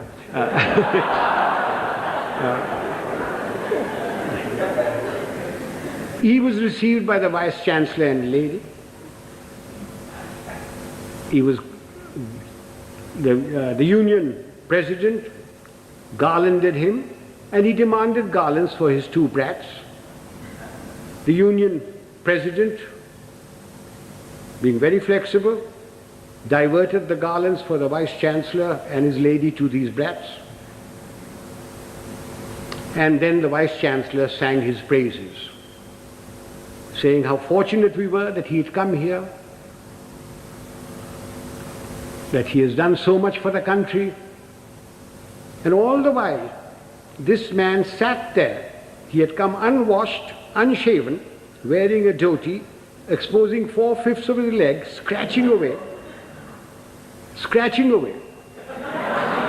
And the Vice Chancellor said that the worthy had been to jail.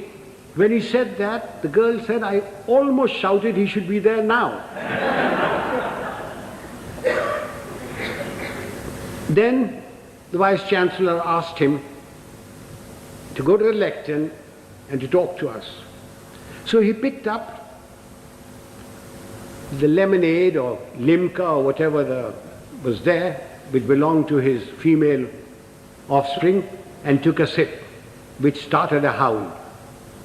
When that subsided, the worthy came to the lectern and said, friends and well-wishers, I have not had time to prepare my speech, but my secretary has written something for me, and he produced a whole heap of paper. He said, without any premeditation, without any thought, we made his stay very short. I unquote. Sir, I thank my lucky stars that 50 years in the army had made me come on time, that I'd been brought up to shave in the morning and shave in the evening if there was a function, that I had a lounge suit on, and although I have very nice legs, I didn't expose them, that I didn't suffer from itch or eczema to indulge in the scratching of the unmentionable.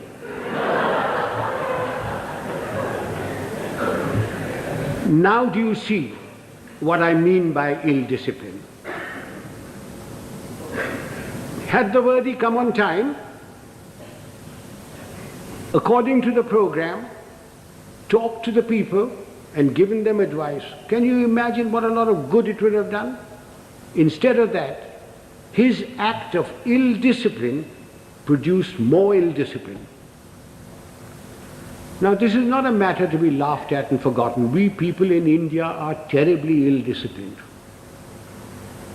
We think because we've got freedom that we can do what we like. I do not stop you from criticizing, to standing up for your rights. I think it's your duty to do it. But what I abhor are the acts that we've gone into because we've got freedom. Why do we have to spit pan all over?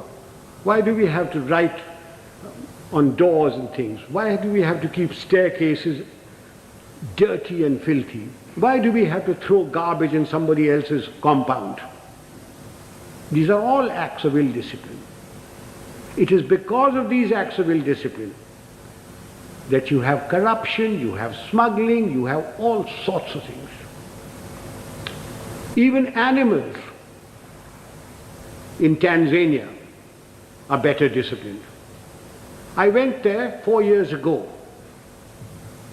and I saw lions, lionesses, zebras, etc. They were all so disciplined. If the lion wanted to do his stuff, he went behind cover. He didn't spit. I came back from Tanzania. I arrived at Bombay airport. I cleared my baggage, and as I was walking out, there was a big, fat slob of a man who squirted damn pan on my trousers. And when I gave him a tight kick, he was most indignant. He didn't think he'd done any wrong. Why? Why do we tolerate it? So much for discipline. Sir, everybody's been extremely well disciplined so far. Will you give me your indulgence for just another few minutes? I said character. By character, I don't mean the sort of thing which the father will preach to you. Of course you must be honest. Of course you must be truthful. Of course you mustn't covet thy neighbor's wife. Not when father is listening. Of course you mustn't. All that is part of character. But I mean something bigger. It's knowing yourself, knowing what you really are. Unfortunately, we lack that sort of character. And what little we have is denuded by our fans, by the sycophants around us, by the hangers-on. Again, let me illustrate this by an example. Some years ago, Hollywood produced a picture of the great violinist and composer Paganini. And they got a very handsome actor, tall, good actor, who had some knowledge of the violin to take the part of Paganini. And he was drilled to perfection, so that when that little cadenza was played and screened, the critics raved over it. Raved at the movement of his fingers and of his bow. And this man's fans, sycophants, hangers-on, went on telling him that he was greater than Menuhin, greater than Heifetz, greater than Chrysler. And the man started believing it. And it took 8 months in a psychiatric home to rid him of this delusion. Do you know, sir, after the 1971 conflict, my fans, my hangers-on, the sycophants around me kept telling me, sir, you are the greatest general the century has produced. You are better than Rommel. You are better than Guderian. Auchinleck was nothing. And just as I was beginning to believe it, the Prime Minister created me Field Marshal and sent me off to the Nilgiris. And a hard-headed, no-nonsense wife deprived one more inmate of a psychiatric home. I thank you, sir.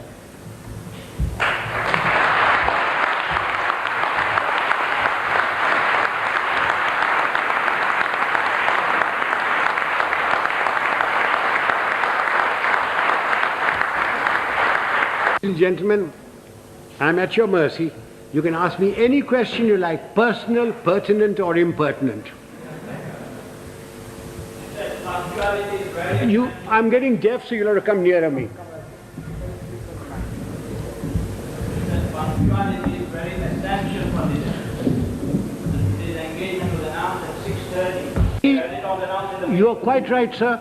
I was ready. I was told I was going to be picked up at 6 o'clock. I was ready, waiting. In fact, the people who organized the function came up to me. Just came out of my bath and said, General D'Souza says, please do not come before 6:45. So will you hang around till 6:30 and then we'll bring you here. Not my fault. I was there absolutely on time. Please blame General D'Souza. And he had a reason that everybody works till 6 o'clock.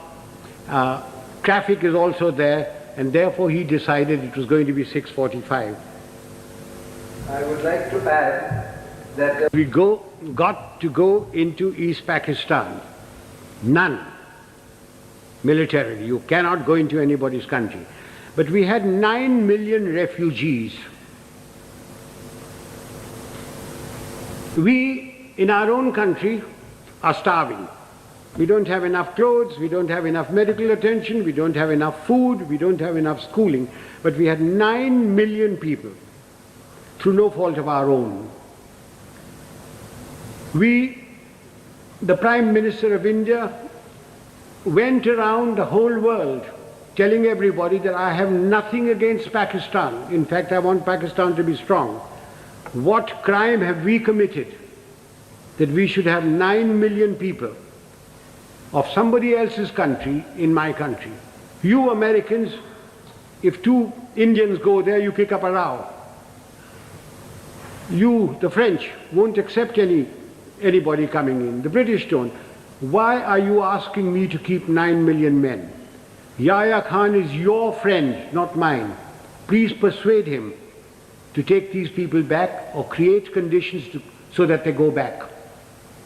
If you don't, then I shall have no recourse but to ask, I was a general then, General Manekshaw, to create those conditions.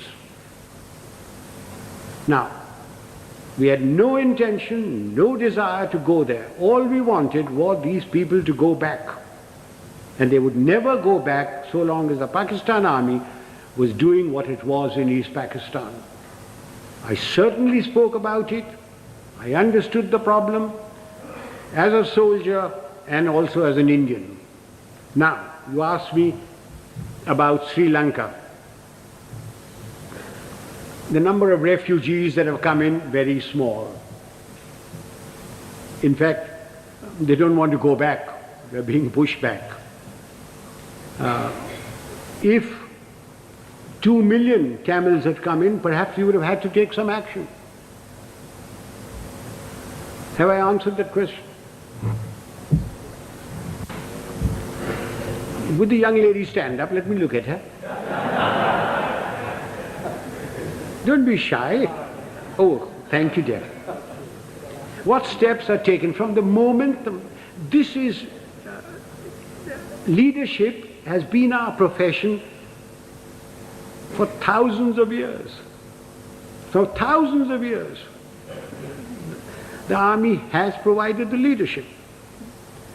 From the moment the man joins, he comes into an environment of discipline and somebody who is his leader there, and he learns. We don't have courses for leadership. It is by example. If the general officer commanding in chief comes unshaven, you don't expect the others to be shaven, to come to shave. But because he is shaven, properly washed, properly clothed, everybody else is. If the general officer or the colonel takes bribes, then you don't expect his people not to take bribes. But he doesn't take bribes. Now you ask me, why doesn't he take bribes? Everybody else in India does. And the answer is very simple. It's environment and also fear. If I gave an order and one man disobeyed it, he could be tried by court-martial and given 2 years imprisonment. If 2 men disobeyed my orders, it is considered as mutiny. He is tried by general court-martial, and given 14 years imprisonment. But in civil life, who cares? The policeman takes a bribe. The inspector takes a bribe. Somebody disobeys orders, what happens? You suspend him. He gets a writ petition by paying 25 rupees to any vakil. His case drags on. Eventually he is reinstated, probably gets promotion. But in the case of the army, there's an environment from the moment he joins, plus fear. There is great fear.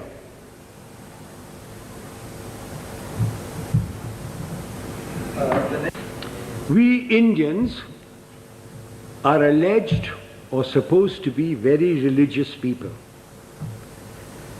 If you read your own religious book, whether it be the Bible or the Gita or the Granth Sahib or the Quran, you automatically have discipline, self-discipline. From your childhood, if your parents are doing their duty, you get discipline into you. If you have any pride in yourself, you have discipline in you. So, talking of self-discipline, there it is. The Roman Catholic Church has done a great deal, for bringing discipline into the world. It has erred at times, but it has done a great deal for bringing self-discipline. One of the things is the confession. That has brought a great deal of self-discipline in people. You can confess to yourself. When you go to bed at night, when you say your prayers, confess to yourself what wrong you have done. Otherwise, I can't give you any answer for self-discipline. Yes, sir. Yes.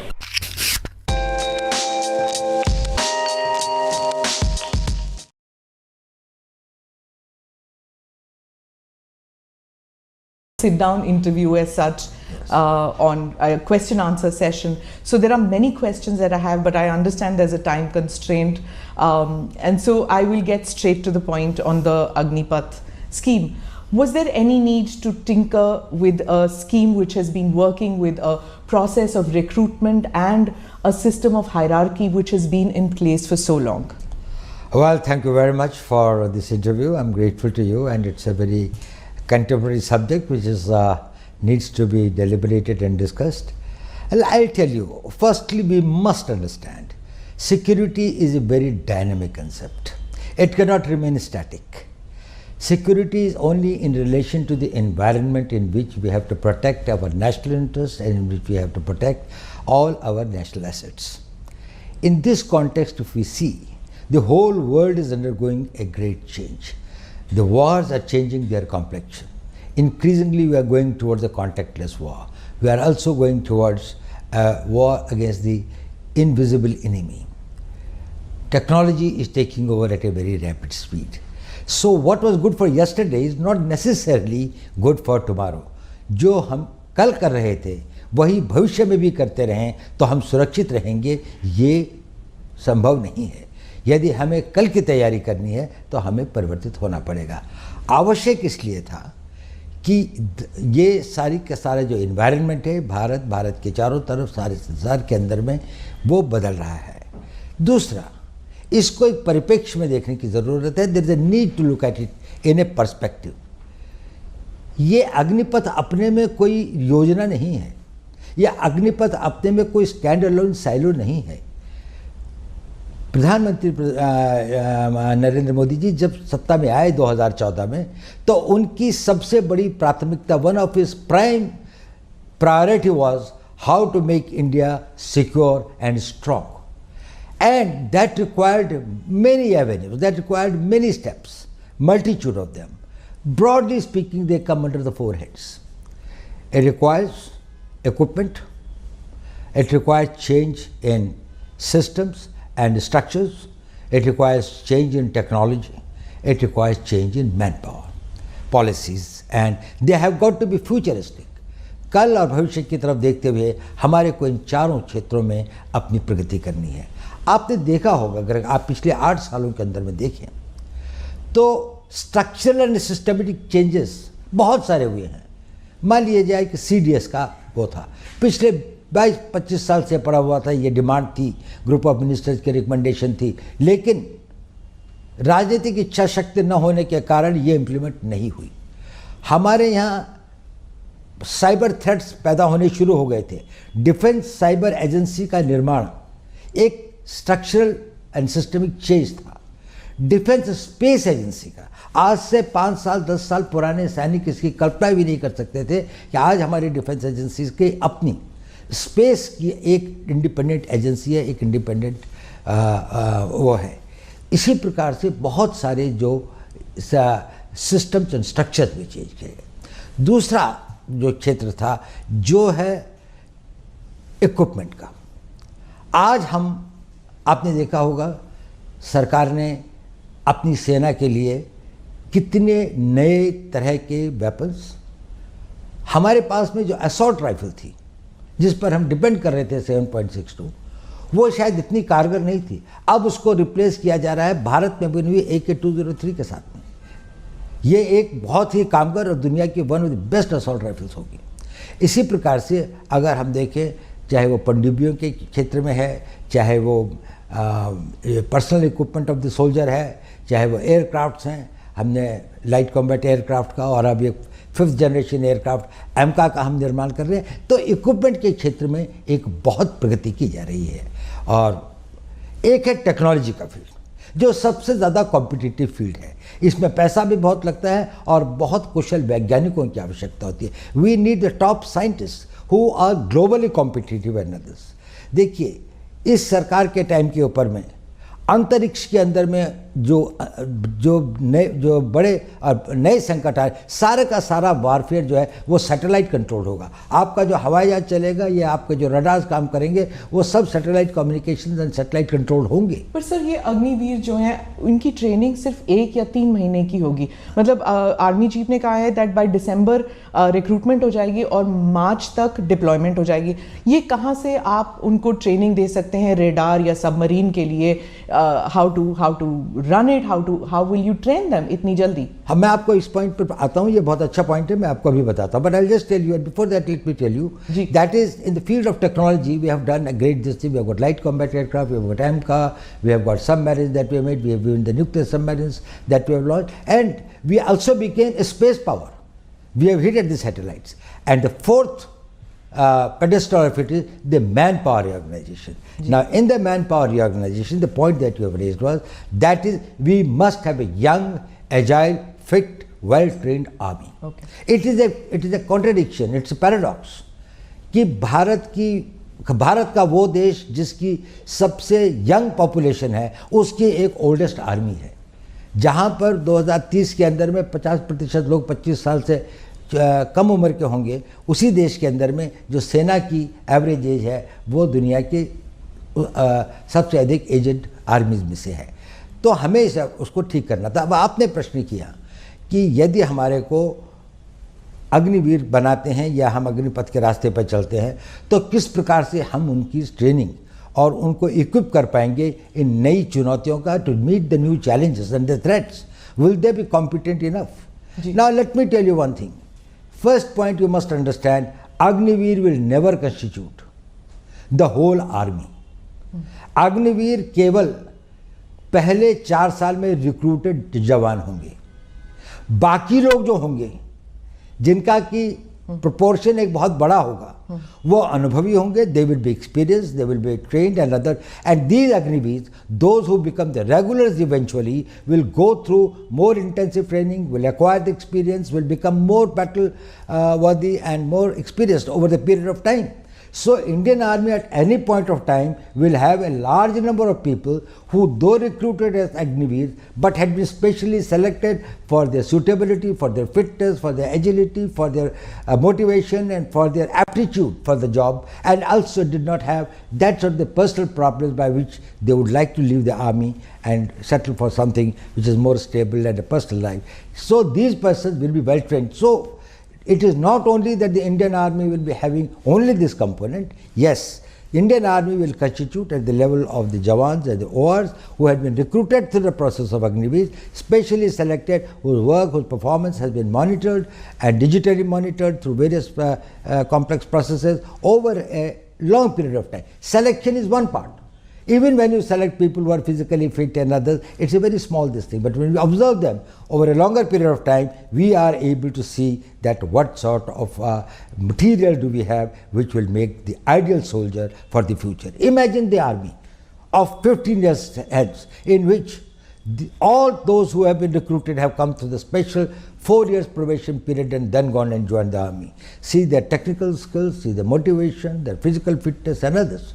They will all be the people who will probably the cream of the Indian Army. Right. So my first question will be, I will go later into those who are not being amalgamated, but first about those who are going to be amalgamated into the service. there's already a system of your regiments and corps. Will it not demotivate somebody who has gone through the NDA, who's gone through the rigorous training process earlier, and then they'll see them as Johnny come latelys, abhi aaye hain, abhi fauj mein ghus gaye hain, and they're already getting the benefits that we were getting, but we had to put in so much more hard work. So will it cause a disruption, and will they be seen as lesser soldiers? आप gym जाते हो, देते हो एक flat फी, OTT platforms की flat फी, wifi का bill flat फी, broker हर trade पर charge. 2026 में नॉर्मल लगता है आपको, लेकिन ट्रेडिंग में तो हम ये सालों से एक्सेप्ट कर रहे हैं। स्टॉक्स कार्ड के एक प्लान ने सीन चेंज कर दिया है, स्मार्ट ट्रेडर प्लान। एक बार 699 रुपीज दो और पूरा साल जितने चाहे ट्रेड्स करो, जीरो ब्रोकरेज, कोई एक्स्ट्रा चार्ज नहीं। एक्टिव ट्रेडर हो, इंट्राडे करते हो, कमोडिटी भी करते हो, ऑप्शन भी करते हो, तो ये प्लान आपके लिए बनाया गया है। तो अब करो ट्रेड बेफिक्र, कमेंट करो 0, मैं लिंक अभी DM करती हूँ। क्या आप दुबले पतले कमजोर हैं? आपकी सेहत नहीं बनती, भूख कम लगती है, वजन नहीं बढ़ता? दरअसल मेन बात खाना पीना खाना नहीं है, मेन बात है खाया पिया शरीर को लगना। और अगर खाया पिया लगेगा ही नहीं तो आपकी सेहत बनेगी कैसे?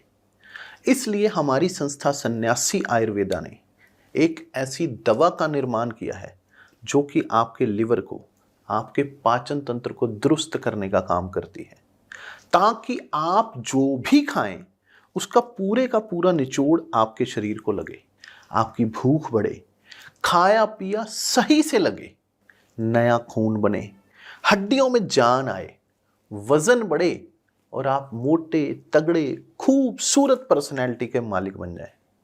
100% आयुर्वेदिक दवा होती है, इसका शरीर पर कोई भी साइड इफेक्ट, कोई भी नुकसान या दुष्प्रभाव नहीं होता। लड़के लड़कियां दोनों इसका इस्तेमाल कर सकते हैं और पहले 15 दिन के अंदर ही आपको इसका फर्क महसूस हो जाएगा।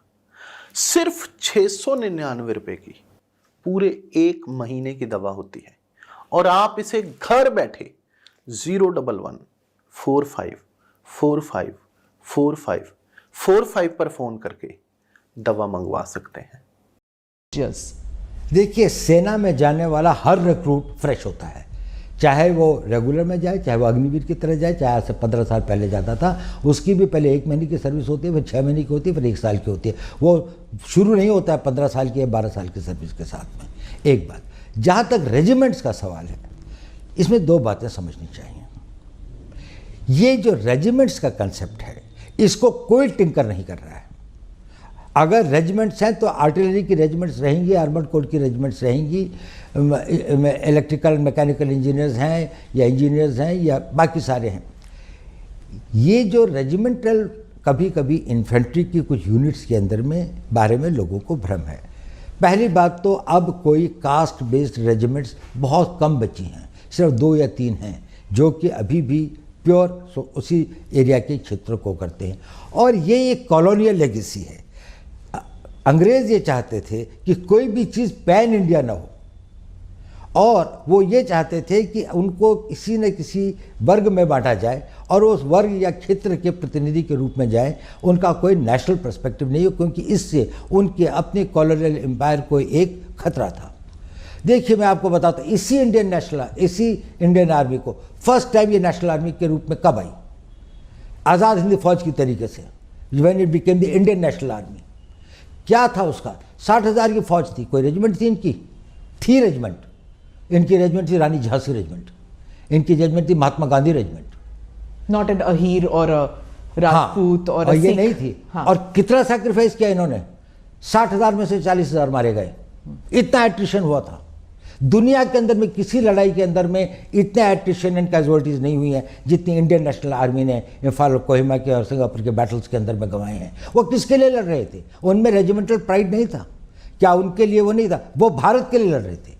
They were the soldiers of India. They called themselves as the Indian National Army. But so do the regiments here, right? That's now. right. So they will continue.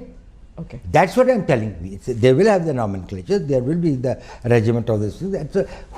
I do not know how this concept has come that anybody is tinkering with the regimental pride or the regimental ethos. उसका अपना tradition होगा. अगर कोई एक battalion है, उसकी अपना एक valor है, उसकी अपनी एक history है, तो तो वो हमेशा बरकरार रहेगा और उसमें बढ़ोतरी होती जाएगी। मैं अब इसका हुआ ये है कि हमने ये कहा कि एक ऑल इंडिया कॉम्प्लेक्शन होगा इंडियन आर्मी का। इसको लोगों ने कहा कि रेजिमेंटल सिस्टम खत्म हो गया। रेजिमेंटल सिस्टम खत्म नहीं हुआ। इन्फेंट्री रहेगी, आर्टिलरी रहेगी, आर्मर्ड कोर रहेगा, सिग्नल्स रहेंगे। इन्फेंट्री के अंदर में भी ग्रेनेडियर्स हैं, के अंदर में गार्ड्स हैं, रेजिमेंट ऑफ गार्ड्स है।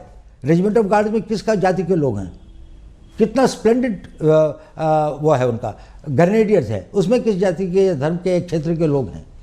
हमारे जो परमवीर चक्र जो है जब उनको मिला तो ये ग्रेनेडियर्स ने जितने ऑनर्स एंड बैटल ऑनर्स उन्होंने लिए हैं। तो ये सिर्फ हम ये चाहते हैं कि भारत के हर नागरिक, हर यूथ, हर युवा, every youth of this country who has got a desire and a motivation and feels a sense of commitment to defend the country, he gets an opportunity. His youth, his energy, his talent is ploughed towards making this country strong and impregnably defendable. What happens after those 4 years are over and they don't find space in the services and they don't find space in the paramilitary? Because the reason I'm asking is कुछ loose comments आए हैं कि वो plumber, electrician बन सकते हैं, security guard बन सकते हैं। तो फ्यूचर को लेके थोड़ा बहुत एप्रीहेंशन कर लीजिए या डर है लोगों में कि how will they be better of after the 4 years? Will they have a skill set which is market friendly, which they can get jobs?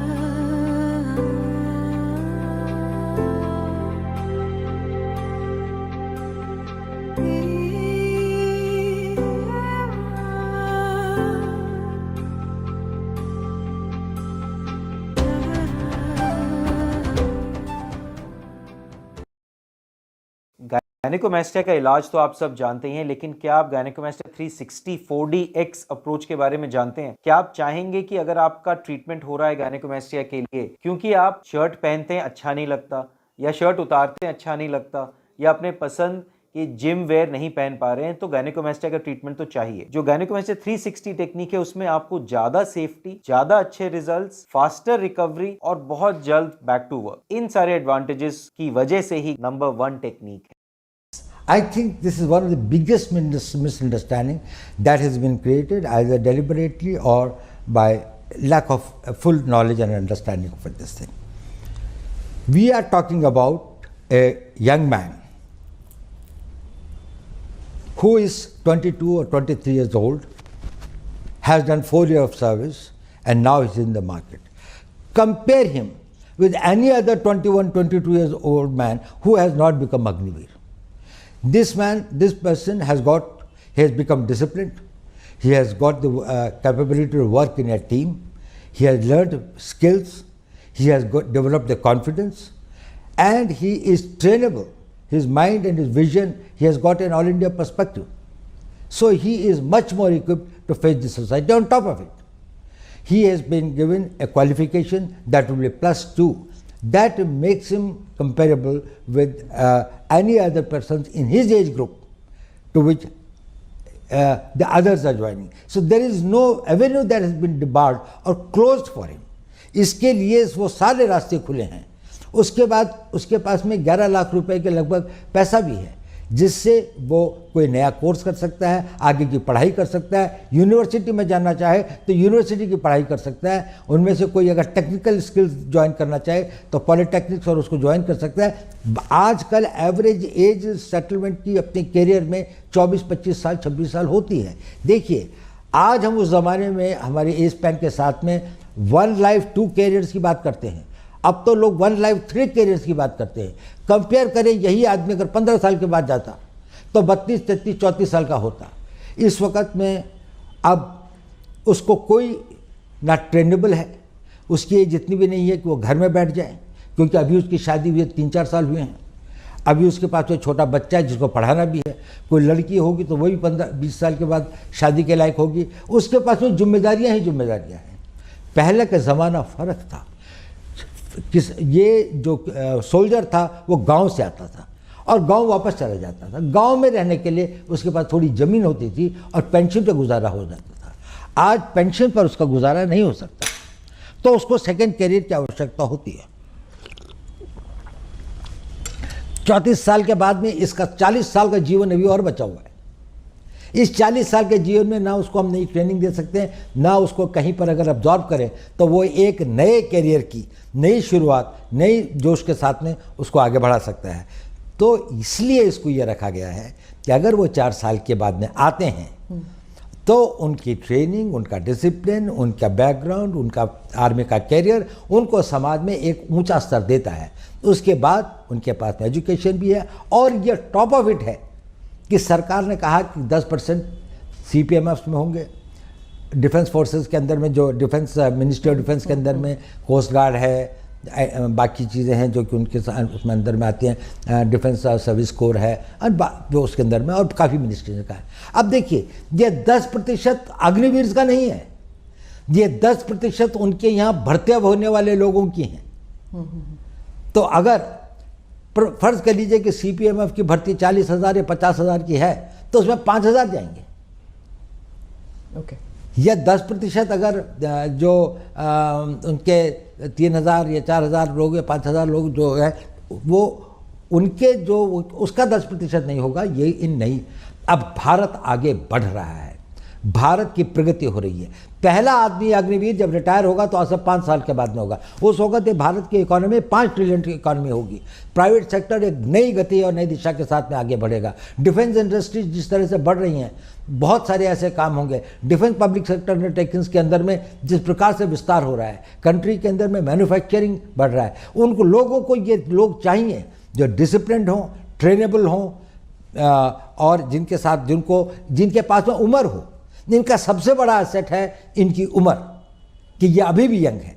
इस उम्र में कई लोग अभी बेगर जाए पॉलिटेक्निक के अंदर में लोग भर्ती होने के लिए जाते हैं, तो उनमें से कई लोग 22, 21, 23 साल के होते हैं, 2 साल 3 साल का कोर्स करते हैं। उसके बाद वो अपने लिए एक मैन्युफैक्चरिंग जाए। कोई कंप्यूटर का कोर्स करते हैं, 2 साल का कंप्यूटर का कोर्स करें।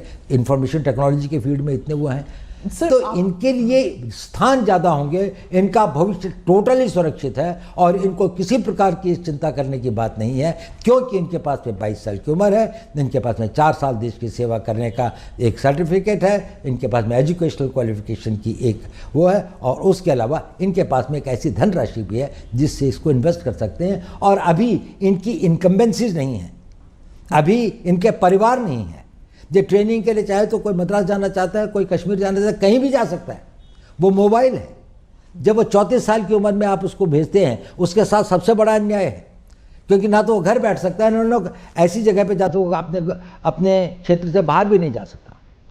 बॉक्स बहुत यूज मैंने सुपर एडिट किया था और मोस्टली मेरा कॉल तो रीजनिंग और मॉक टेस्ट के लिए था। और एक अच्छी बात हॉलीवुड की कि जितनी भी फैकल्टी है सब नो नॉनसेंस है। पढ़ाई की बात होती है और कोई घर की बात नहीं, कोई बेकार का मोटिवेशन कोट नहीं है।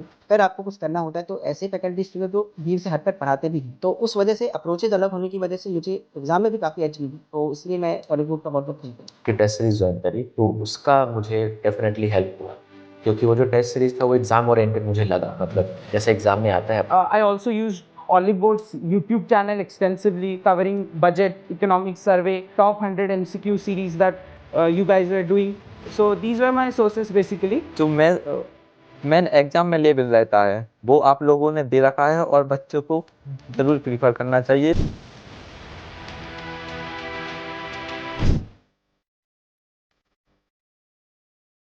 तपे जब लोहा आग में, शोर हथौड़ा मचाए, खींचकर सीमेंट की चादर ईंट दर ईंट इमारत बन जाए। वक्त के साथ चलते चलते वक्त से पहले साया अपना वादा निभाए। साया relationships forever. I get that about कि जब वो बाहर निकलते हैं. Now the thing is that आप खुद गांव से हैं sir. You are a son of an army person. You have worn the military uniform, the police uniform. You've been awarded the Kirti Chakra, military honor for a policeman. You understand that when you go back to the village, the respect that a uniform gets. Now, many in the villages are saying कि ये 4 साल के छोकरे बाहर निकल के आएंगे, they will not be given the same respect. That वर्दी will not have the same honor, the respect that it had because it doesn't carry with it the weight of national service over decades. मेरे ख्याल से ये भी पूरा भ्रम है. गांव के अंदर में अभी भी इनकी उतनी प्रतिष्ठा और इज्जत और सम्मान होगा. गांव में नहीं, गांव के बाहर भी. ये देश की एक बड़ी भारी निधि होंगी. ये इतने हज़ारों की संख्या में जो ये बच्चे होंगे, जब ये ओवर द ईयर्स समाज के भिन्न भिन्न भागों में जाएंगे, when they will go and man positions in different walks of life, they will bring with them the work culture, the ethos, the values which they have imbibed in army. Army has sent them in as a totally transformed persons. So they will be the great harbingers of the change. वो परिवर्तन को एक नई दिशा देंगे. और ये जो लोगों को भ्रम है कि इनका सम्मान और इनका वो नहीं होगा, ये बिल्कुल गलत है. मेरे ख्याल से अग्निवीरों को उतना ही सम्मान होता है. आज भी कितने लोग अपनी कोशिश करते हैं पारिवारिक कारणों से सेना को छोड़ के कभी कभी आना पड़ता है. वो कुछ लोग हमेशा से पहले कलर सर्विस कितनी थी? 1962 तक तो 7 ईयर्स थी. उसके बाद में भी समय समय पर इसने ये कहा गया है कि इसको वो किया जाए. तो 7 ईयर्स की कलर सर्विस के बाद में जो आदमी जाता था उसको क्या सम्मान मिलता था, इसको अधिक सम्मान मिलेगा क्योंकि इसके पास में आगे का कैरियर भी है.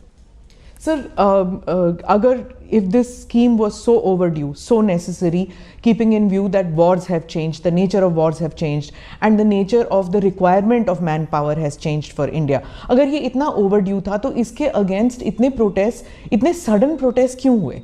देखिए ऐसा है, इसमें 2 तरह के protest या opposition है मैं कहूँगा. एक तो ये है जो कंसर्न है, वो देशभक्त भी हैं, उन्होंने देश की सेवा भी की है और अपने जीवन का बड़ा भाग जो है देश के लिए अपनी जानों की बाजी भी लगाई है. उनको फियर ऑफ अननोन है. और जब भी कोई परिवर्तन आता है, any time that a change comes, उसके साथ में जुड़ी हुई anxieties and fears are always there. कुछ भय होते हैं, कुछ आकांक्षाएं होती हैं, कुछ अनागतवती चिंताएं होती हैं जो आदमी को घेरती है. इतना बड़ा परिवर्तन, इतना बड़ा चेंज हो जाएगा तो कहीं ये तो नहीं सब कुछ पलट जाएगा. तो ये हम इसको समझ सकते हैं. इसके लिए आपने देखा होगा, यदि आपने 15 तारीख जून के बाद में जैसे जैसे इन लोगों को अधिक सूचना और पूरी बात का पता चल रहा है और भी बातों का समय के साथ पता लगेगा, वैसे वैसे ये लोग इसको समझ रहे हैं कि ये तो हमारी बड़ी पुरानी आवश्यकता थी. इसमें हमारे वेटरन्स भी शामिल हैं और ये एक अच्छी चीज़ है. उनके कंसर्न हैं कि इनका क्या होगा. अब उनको पता लग रहा है कि इनके लिए भी एक भविष्य निश्चित करने की योजना है. उनको ये लग रहा है कि आर्मी के अंदर में जो एक्सपीरियंस लोग रहेंगे कि नहीं. अब उनको भी पता लग रहा है कि नहीं, आर्मी तो एक्सपीरियंस लोगों की, आर्मी डिमोबिलाइज हो रही है. ये लोग तो रहेंगे ही और इसके बाद में जो आएंगे वो अग्निवीर के स्ट्रीम से आएंगे, वो एक दूसरे स्ट्रीम से आ रहे हैं. पर यही फिर आगे इनके 5 साल 6 साल 15 साल ये और सर्विस करेंगे. तो उनकी वो जो भय और आकांक्षाएं हैं उनमें धीरे धीरे कमी आ रही है. एक दूसरे वर्ग है, उसका ना राष्ट्र से कोई मतलब है, ना राष्ट्र की सुरक्षा से कोई मतलब है, ना वो राष्ट्र के प्रति इतने समर्पित हैं. उनके they are conflict entrepreneurs. What they want is that they want a conflict in the society. They would like to create anything which is close to the anarchy. Now these are the persons who will go for stone throwing, demonstrations, burning the trains and others, not what is the cause. But wherever there is an opportunity, they think that they can emotionalize or mislead the people, or they can have this thing. जो अग्निवीर बनने वाला होगा वो ना किसी प्रलोभन में आता है, ना वो किसी से बहकाया जा सकता है, ना वो किसी के द्वारा दुष्प्रचार के लिए प्रेरित किया जा सकता है. ये जितने लोग हैं, मुझे नहीं लगता कि ये वो लोग हैं जो कि सेना के लिए और सेना में जाने के लिए बहुत इच्छुक है या जिनके पास में एक साइकिक मेंटल सेट है. वो अपने घर में बैठ के तैयारी कर रहे होंगे. Didn't the security establishment anticipate कि ऐसे conflict entrepreneurs जो आप कह रहे हैं, that they will make use of this scheme to mislead people and to cause street unrest? Well, something was anticipated as well also, because we thought that, well, these people who have got a vested interest, they have got vested interest because some people are making money through the coaching centers, there are vested interest because they would like to discredit the government on any count. There are some vested interests who would like the youth to be provoked against the establishment and others. We had it, but then it's a democracy. We cannot take the action and we cannot do this thing. But once they take and transgress those red lines where the limits of their freedoms start undermining the country's national security or internal security or the law and order or the peace of the country, certainly the action is taken and has been taken. अब मुझे समझ आ गया कि इतने trader smart trader plan क्यों ले रहे हैं। जब मैंने डिटेल्स देखी तो रीजन काफी क्लियर था। 99 rupees per month, zero brokerage trading, unlimited orders, advance option change, fast order execution और ट्रेडिंग टूल्स जो एक्टिव ट्रेडर्स को हर दिन चाहिए होते हैं। इसलिए लोग सिर्फ प्राइस की बात नहीं कर रहे हैं, वैल्यू की बात कर रहे हैं, क्योंकि एक्टिव ट्रेडर्स के लिए हर ट्रेड मैटर करता है। आज ही stocks card smart trader plan buy करो और फर्स्ट डे से ब्रोकरेज जीरो करो। ट्रेड बेफिक्र with stocks card.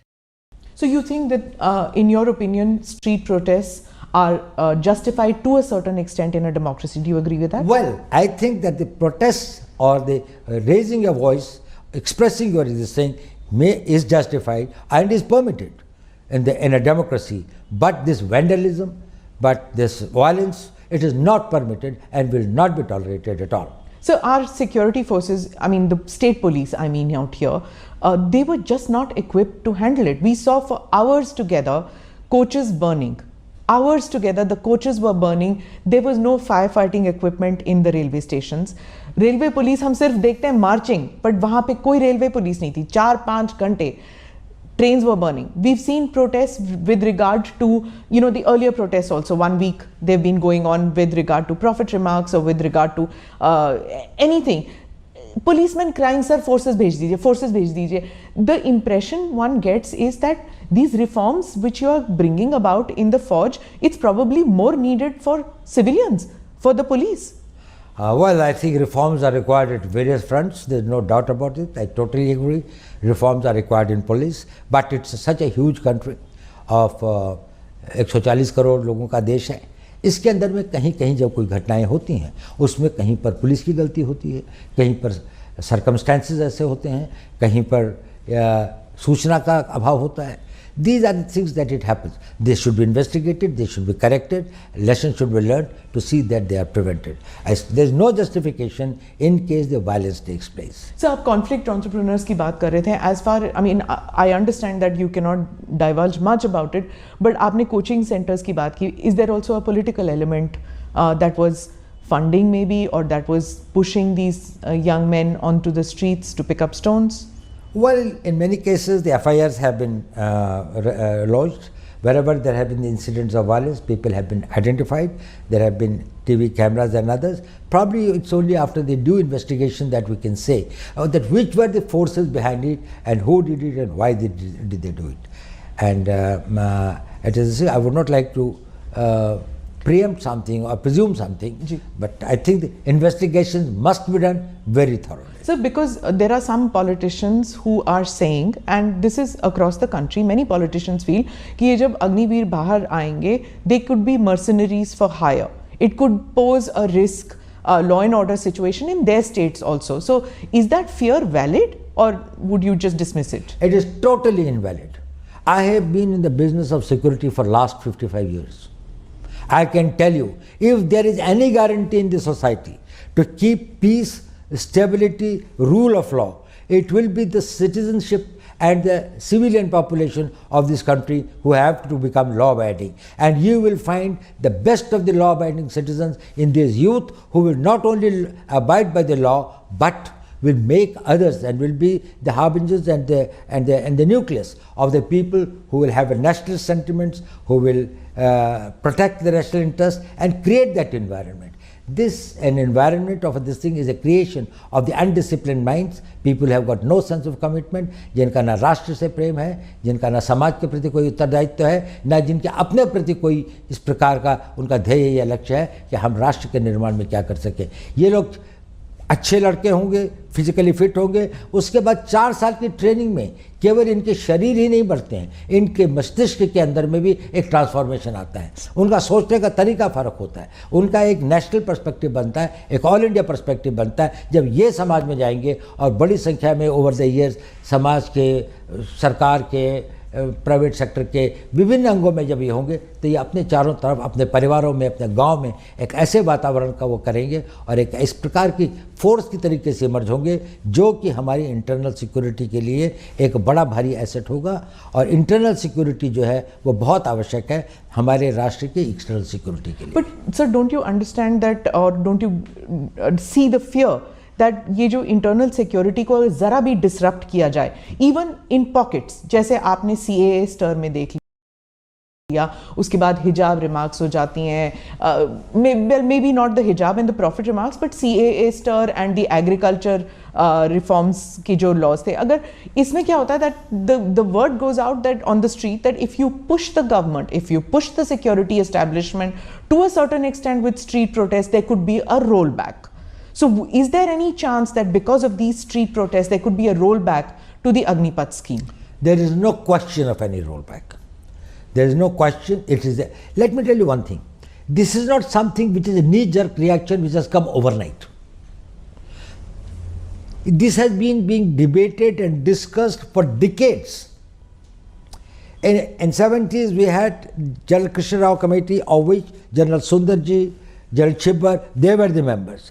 They talked about reorganization and reforming of the army, including the manpower policy, technology and others. So you're talking 40 years back?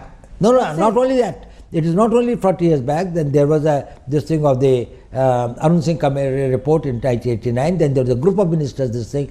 Arun Singh Committee would be 30 years then. So what you're telling me is systematically there have been... No. Every time it was being felt, there was this thing of the Subramanian Committee report, the Kargil Committee report. So again, that is 30 years. Again, then there was a group of ministers report. Okay. And then all these consistently had a refrain, go for a young army. So across governments, the army's demand. Across different political parties which have been in power. But there was a problem. While everybody realized that it was necessary, nobody had the will and the ability to take the risks. I'll tell you an example. Ministry of Defence in 2006 wrote a letter to the Ministry of Defence wrote a letter to the Ministry of Home Affairs that we are thinking of implementing this thing. Will the CPMFs be able to take some people on this thing, the reserve for that? Home Ministry gave a reply to the Defence Minister's letter that we are forming a committee under the Director General BSF to examine the matter. That committee's report has never seen by anyone. That letter of the Defence Minister was never sent back. Defence Minister never sent any reminder. It is that So when was this? It was in 2007. Okay. The letter was sent in 2006 and 2007 the committee was formed. So this is bureaucracy going round and round? No, it's not a bureaucracy. It was a political will. That is, it is such a big problem. It's such a huge mass. Who will dare getting into it and bringing about the change?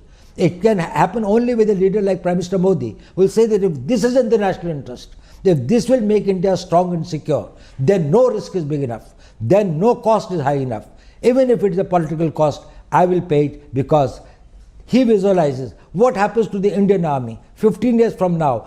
Security is not only thinking about your generation, also about the future generations. You will have an army which has been recruited and selected, and they have got manned by the people who have got the highest degree of fitness, agility, training, capabilities and others. They would be manning it. And then there will be a civil society in which you will have thousands of people who are there to bring about the change. They will be the catalysts of change. So Prime Minister Modi just yesterday has said that any kind of reforms that come, they disturb the status quo, who have benefited from status quo.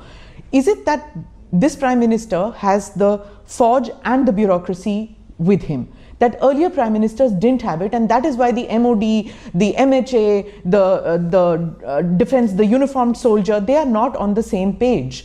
Is it that the earlier Prime Ministers didn't have it and this Prime Minister has it? Well, yes, this Prime Minister, firstly, he has got a clarity of vision and he has got the ability to take decisions.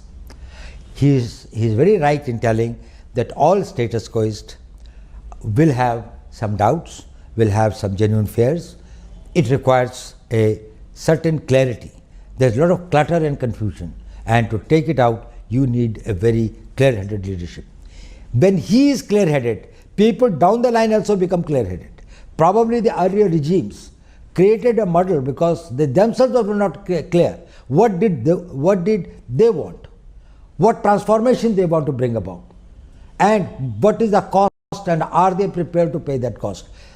With the Prime Minister, I think the entire army, and let me tell you one thing, late General Rawat, he is not here, he was one of the persons who was spearheading it very this way. Successive army chiefs in the last few years, I think it has been going on for last 3 years or something like that, that we had been deliberating and thinking and this thing like that. I had seen large number of meetings over this thing and other. Smallest point, smallest detail have been gone into, and there is a total support, there is a total commitment, there is a total desire and also an enthusiasm about bringing about this change. These doubts were in our minds also. We resolved those doubts. Okay. We tried to find out how we can minimize that, how we can mitigate the possible threats and the dangers. So you've been with Mr. Modi since he took office in 2014. There's been a doctrinal shift in India's relations with Pakistan since he's become Prime Minister, since you've been the NSA.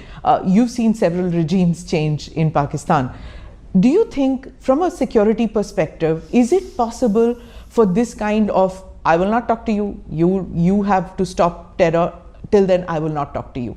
And can nations prosper with that attitude going forward? Now, I'll tell you one thing.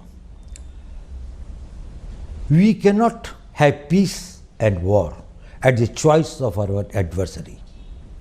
If we have to protect our interests, we will decide when and with whom and on what terms we will have peace. When our core interests are involved, there is no question of peace at any cost. There has got to be a peace. We want very good relations with our neighbors, Pakistan included. We would like to have good relations with them, we would like to have very normal relations with them, but certainly the tolerance threshold for terrorism is very low. We certainly would not like to make our citizens as sitting ducks for the terrorists who come and this thing. Thank God, and I think I must this thing to the God. In last 8 years, this country has not seen any terrorist this thing except Jammu and Kashmir, which has been this thing of a proxy war. So it's a different type of a proxy war.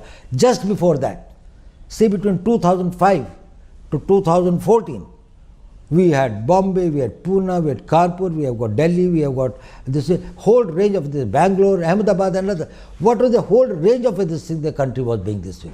If we were not firm, if we were not very decisive, if we did not have the clarity, we will fight it.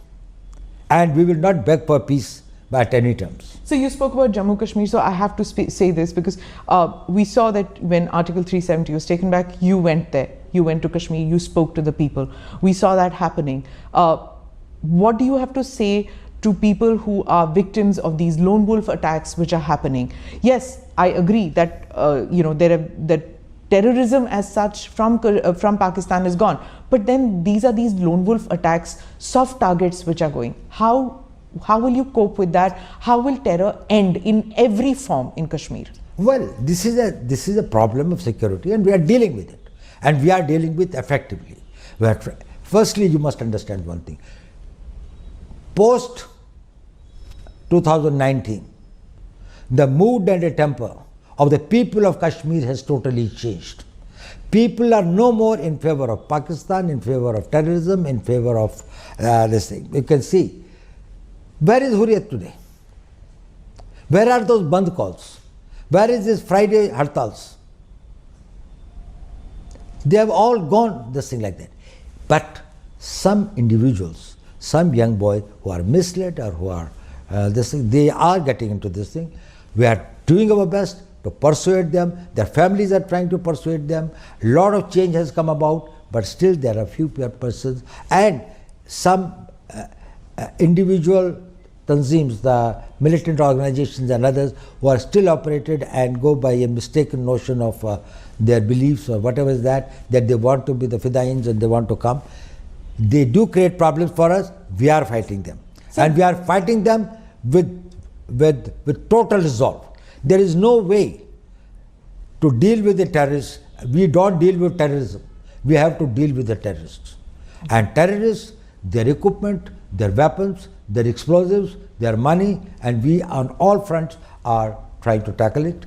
And we are very hopeful that in another few months we'll be able to get it. The Kashmiri Hindus, especially the Pandits, they feel very let down, to some of them, that there is so much energy expended in bringing these terrorists or militants or separatists back into the mainstream, that those who have supported Mr. Modi, the BJP and this government all through, that they are being taken for granted and their security is not of paramount concern to the security establishment. Firstly, I don't think that is the real feeling of all Kashmiri Pandits or people who have been displaced. But yes, they are a vulnerable section. They need protection. They have got to be protected. Government has taken various measures in the past. Probably much more has to be done, and that is being done. We have got to see that wherever they are and whatever protection they require, because they can be the soft targets and no government will be able to give an individual protection to each individual in any village or far off places. So we have to find out the systems, and best thing is that we go on the offensive against the terrorists and try to see that these persons who possibly can threaten their lives or their properties and others, they are accounted for. So where are we vis-a-vis China? It's now 2 years since the Galwan incident, and there seems to be an uneasy peace. Do you feel that China has put on hold its expansionist policy with regard to us, with regard to Indian territory? Well, we have got a long pending a territorial dispute with China. We have made our both intentions and this thing very clear to China, and they are aware of the fact that, well, we will not tolerate any transgression. There had been some unsavory incidents in 2020. We have been able to, through the talks, through the negotiations, through the persuasion and others, resolve some of it. Few points still remain to be resolved and others. We will continue our efforts. At the same time, we have got to ensure that is we are vigilant and we are able to protect our borders totally. बात समझ लीजिए, ना बीमारी दुनिया से कहीं जाने वाली है और ना ही हॉस्पिटल के खर्चे। बस आपको ये सोचना होगा कि हॉस्पिटल का बिल कौन भरेगा, आप या आपकी इंश्योरेंस पॉलिसी। आज ही पॉलिसी बाजार से हेल्थ इंश्योरेंस लीजिए। पॉलिसी बाजार पे 1 करोड़ का हेल्थ इंश्योरेंस सिर्फ 550 रुपए हर महीने से शुरू होता है।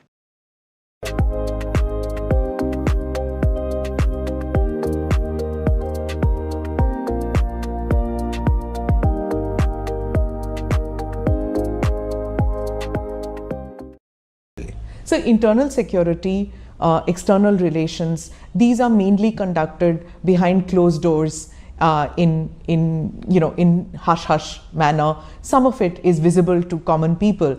But there is also a view that, keeping in nature with federal structure, things like what has been done, the Agniveer scheme, maybe there can be a more consultative manner in dealing with these apprehensions. Do you feel that there is a time that the time has come to change how internal security is, decisions regarding internal security are taken in this country?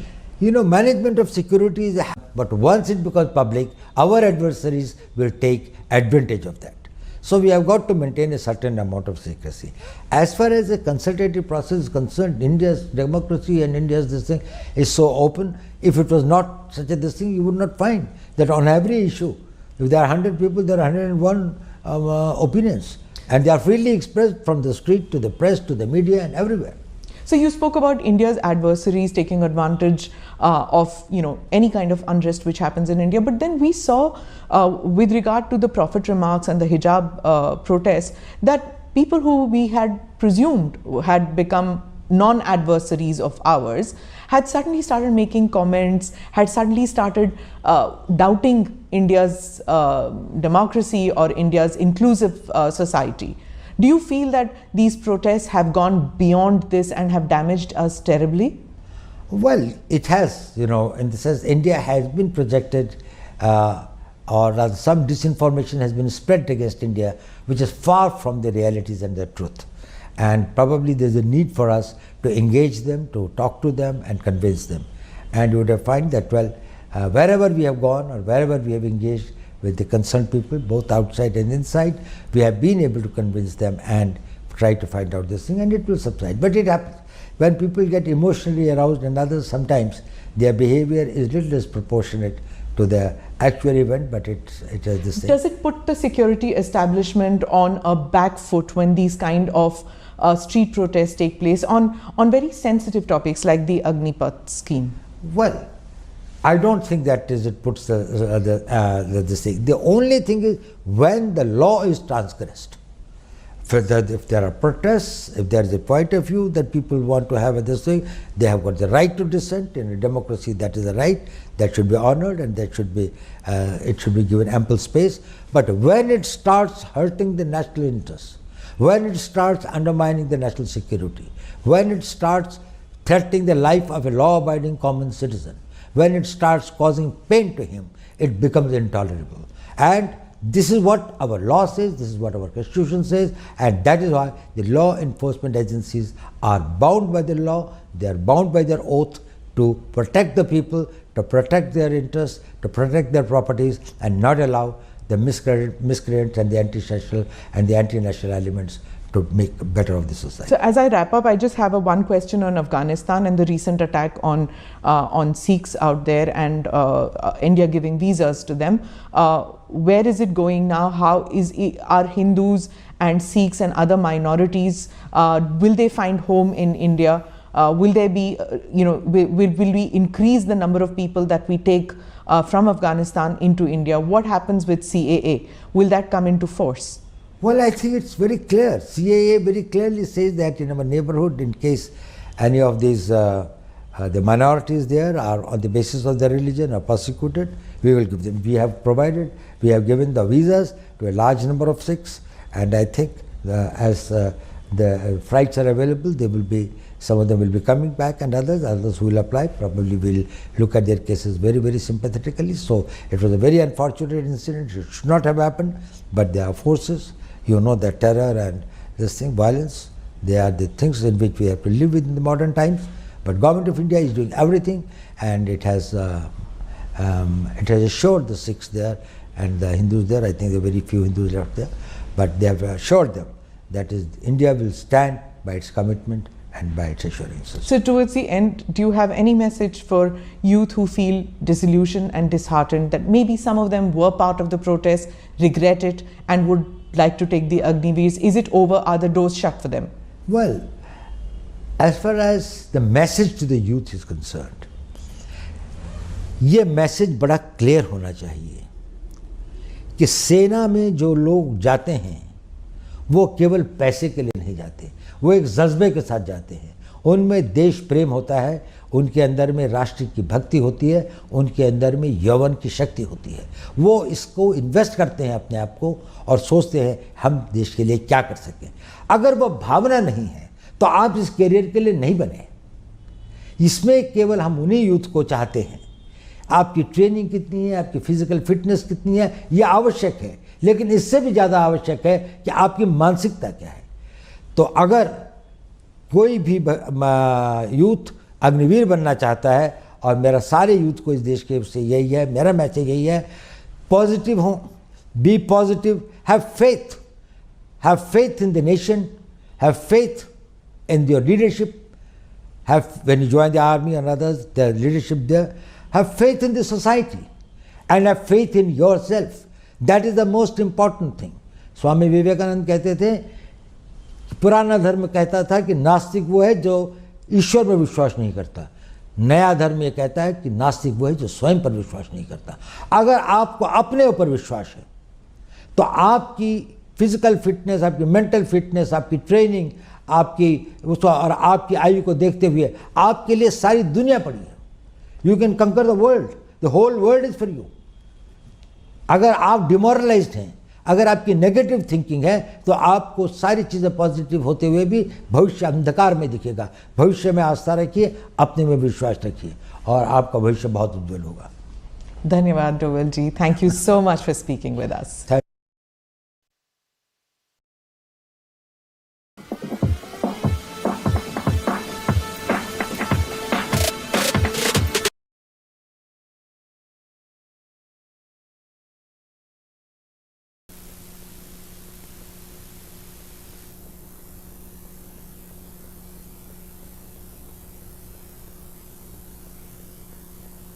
Hello, I'm David Gergen, here at the Kennedy School at Harvard, and we're with Senior Minister Lee Kuan Yew of Singapore. We'll be asking him about leadership, but perhaps I should introduce the other members of our panel as we begin. To my right is Professor Ronald Heifetz here at the Kennedy School, Senior Minister. As you know, Dr. Heifetz has a background. He's taught here in leadership courses at the Kennedy School and has really been one who laid the foundations for the study of leadership at the Kennedy School. He's been here for over 15 years. To his right is Dean Williams, who has his teaching a leadership course now. He joined us at the faculty and has had a very popular course on leadership over the past year, I guess it's been now, Dean, and who has worked in Singapore, as you have just heard, and whose wife is Singaporean, so we're delighted to have him here. And at his right is John Thomas, who runs the program on Singapore here at the university, and has travels regularly to Singapore, and has also worked for the National University there as well. Now, Senior Minister, our thought today is that you have written two extensive books of memoirs, I guess. Is there another one still to come after this, or is this it? That depends on how long I live. Well, in that case, this will be the second of 4 volumes. If I live another 50 years. Exactly. So we might ask you for starters, if you would. I find that in talking to people in China, many of them look to you as a model of personal leadership. And we'd like to begin by asking you, what, as you look back upon your years, what did you think were the essential elements of your own leadership? Well, to understand what made me and my colleagues become the people we did become, we've got to understand the history, because we went through a harrowing period that tempered us. That either broke us or tempered us. We lived in happy, placid colonial Singapore in the 1920s, 30s. We grew up there. And the British Empire would have lasted another 1,000 years, so we thought.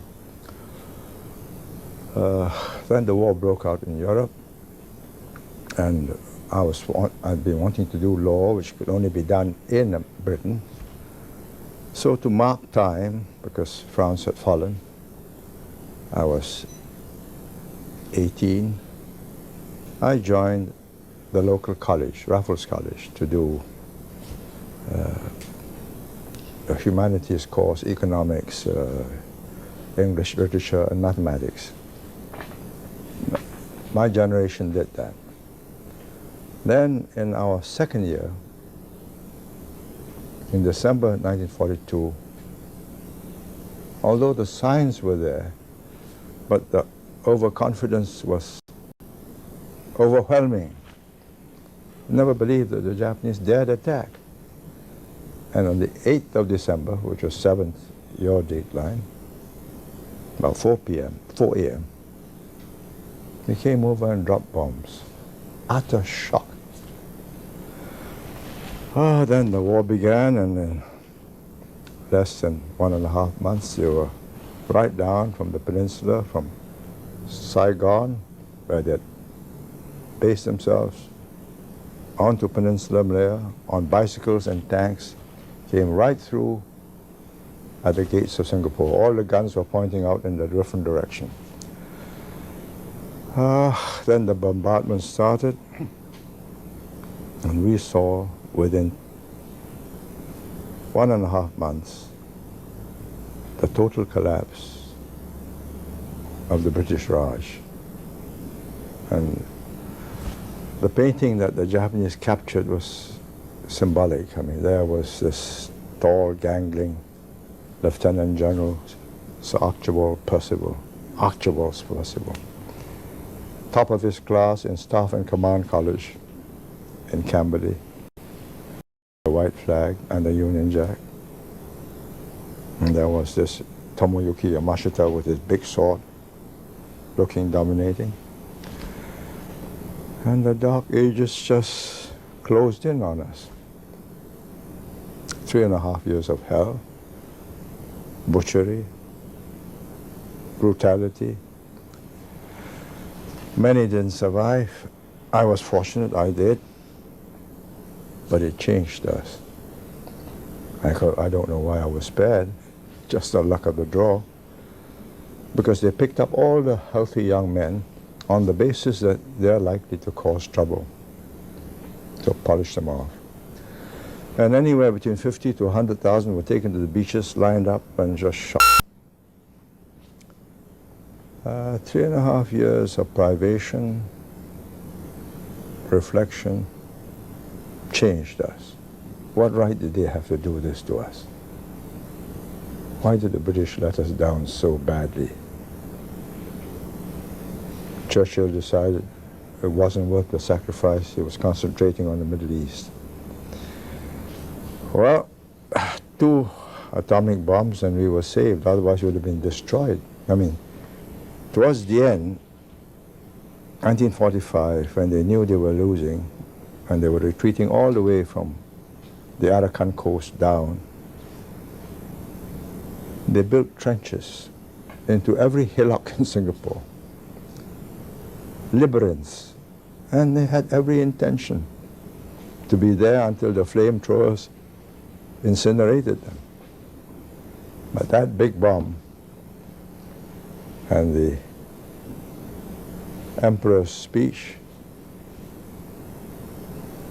and they meekly surrendered. Some committed suicide. Oh, British came back. Happy times didn't return because they lacked shipping, they lacked medicine, they lacked food. But gradually it improved. My generation then resumed our studies. I went to England, studied in Cambridge to do law, spent 3 years there, took my degree, and 1 year in London. But I was then watching them with different eyes. Can they govern me better than I can govern myself? Because they scooted when the Japanese came in. And why shouldn't I be running the place, my colleagues and I? So that was the beginning, and we went back, built up mass support, how to build up mass support. Here we were, a group of armchair politicians talking revolution in British pubs, crawling from one pub to the other. When we came back, we decided, let's start out with the union, because there was considerable dissatisfaction with low wages and bad conditions. So we spent several years working voluntarily as honorary advisors. I was a lawyer, it's for free, and we built up a whole host of unions that formed the basis upon which we could base a party, which we did by 4 years later. I started in 1950. By 1954, my colleagues and I, we were about a group of 6 or so. We formed a party, and the communists joined us. This common enemy, the British. They were not really communists, they're just left-wingers. But some were. And that was the beginning of a life and death struggle, first with the communists. The fight with the British was the easiest because they were not putting up a fight. They just wanted to make sure that power was handed over to a group that wouldn't ruin the place and ruin their interests. The fight was with the communists, who wanted a different system. Then to defeat the communists, because of the demography of Singapore, we were 70% Chinese, and all of them believed that communist China was a tremendous success, all the glorious pictures coming out of huge steel mills and ships and plants. It was an uphill fight. So we said, like, let's join up with the peninsula, rejoin them. Then it'd be 40% Malays, 40% Chinese, 20% others. So the communists can't win. When we joined the Malaysians, other Malays, they were not keen on this kind of psephology. They wanted 50 or 60% Malays, and they win. So after less than 2 years, they said, leave or there'll be bloodshed. It was a fine judgment whether they were threatening us, not really wanting to have bloodshed, but just wanting to get rid of us, or maybe the old Tunku who was then in charge was really out of control, and the young Turks were determined to rough us up. Snap decision had to be made, so we decided, okay, let's have a go on our own. So we left.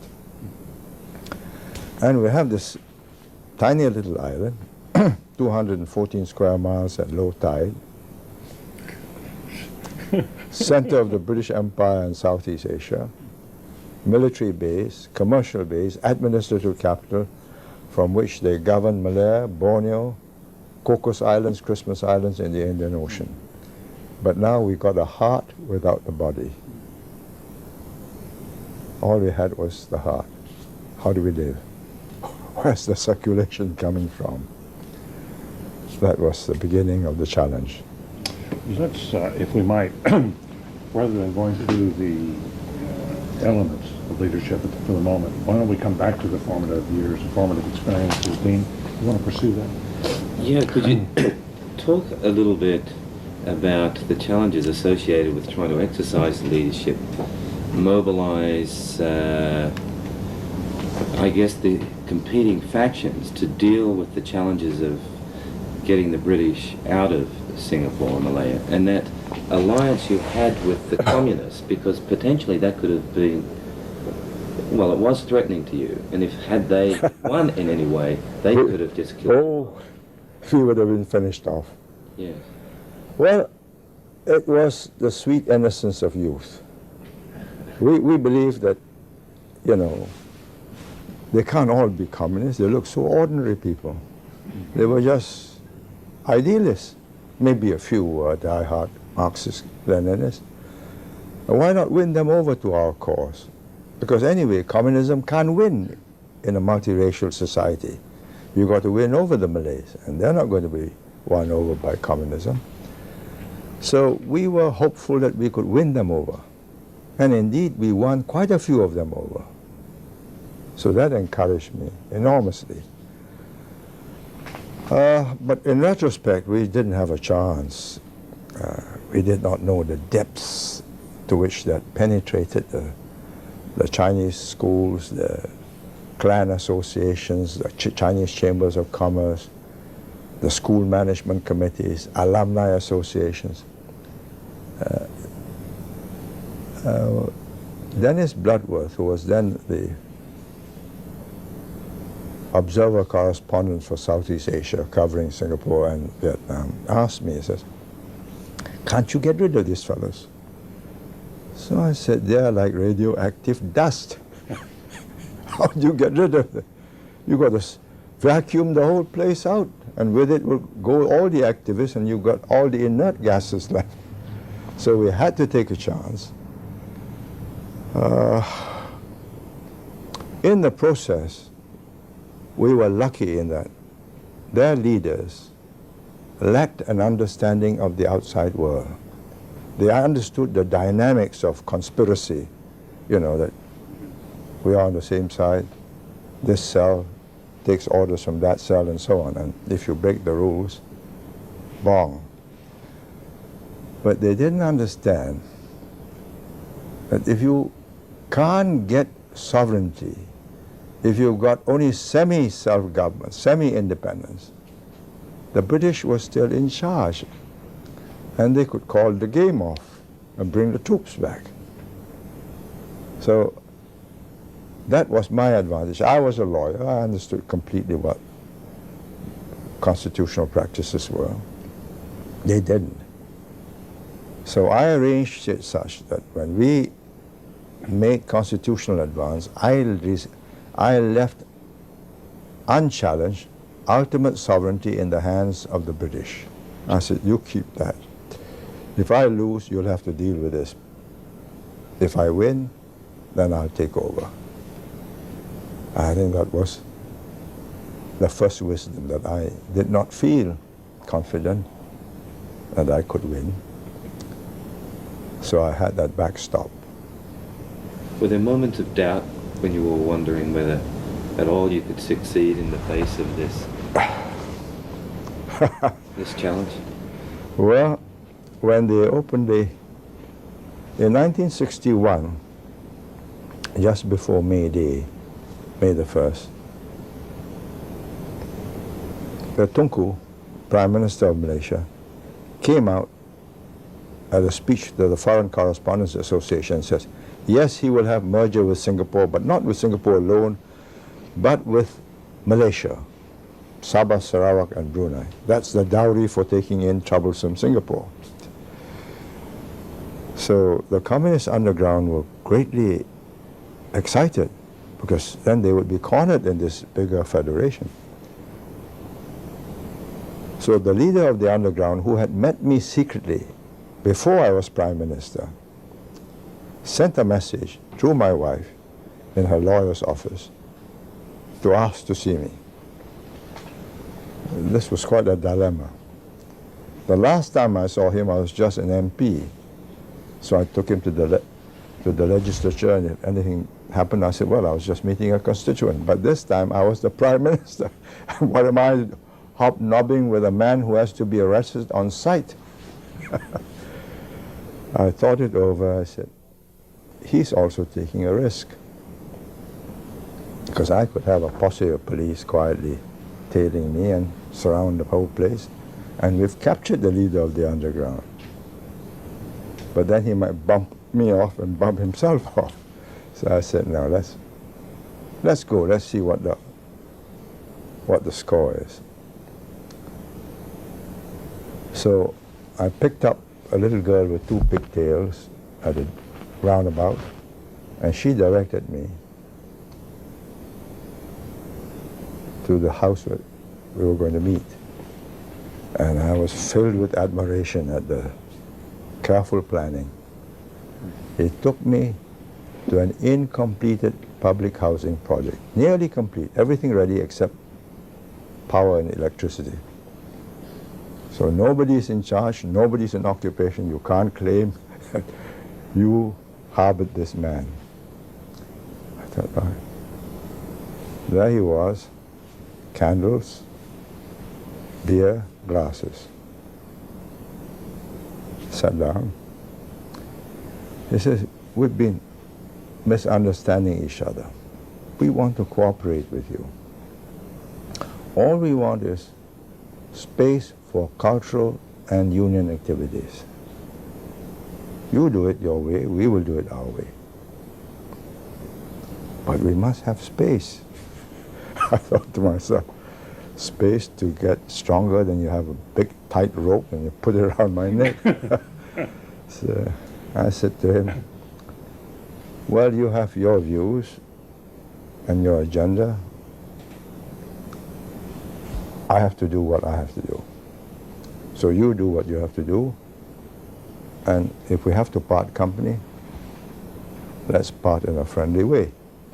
But I can't guarantee your freedom of action in this way. A few days later, he saw the Open Front leader and says, destroy the PAP government. then they broke off and the fight began. And I wasn't sure we were going to win it. Because all of a sudden, all their sleepers in all the unions and the newspapers, Chinese newspapers particularly, school management committees, chambers of commerce, came out with fiery statements denouncing me as a lackey of the imperialists and tool of the feudal leaders in Malaysia, and so on and so on and so on.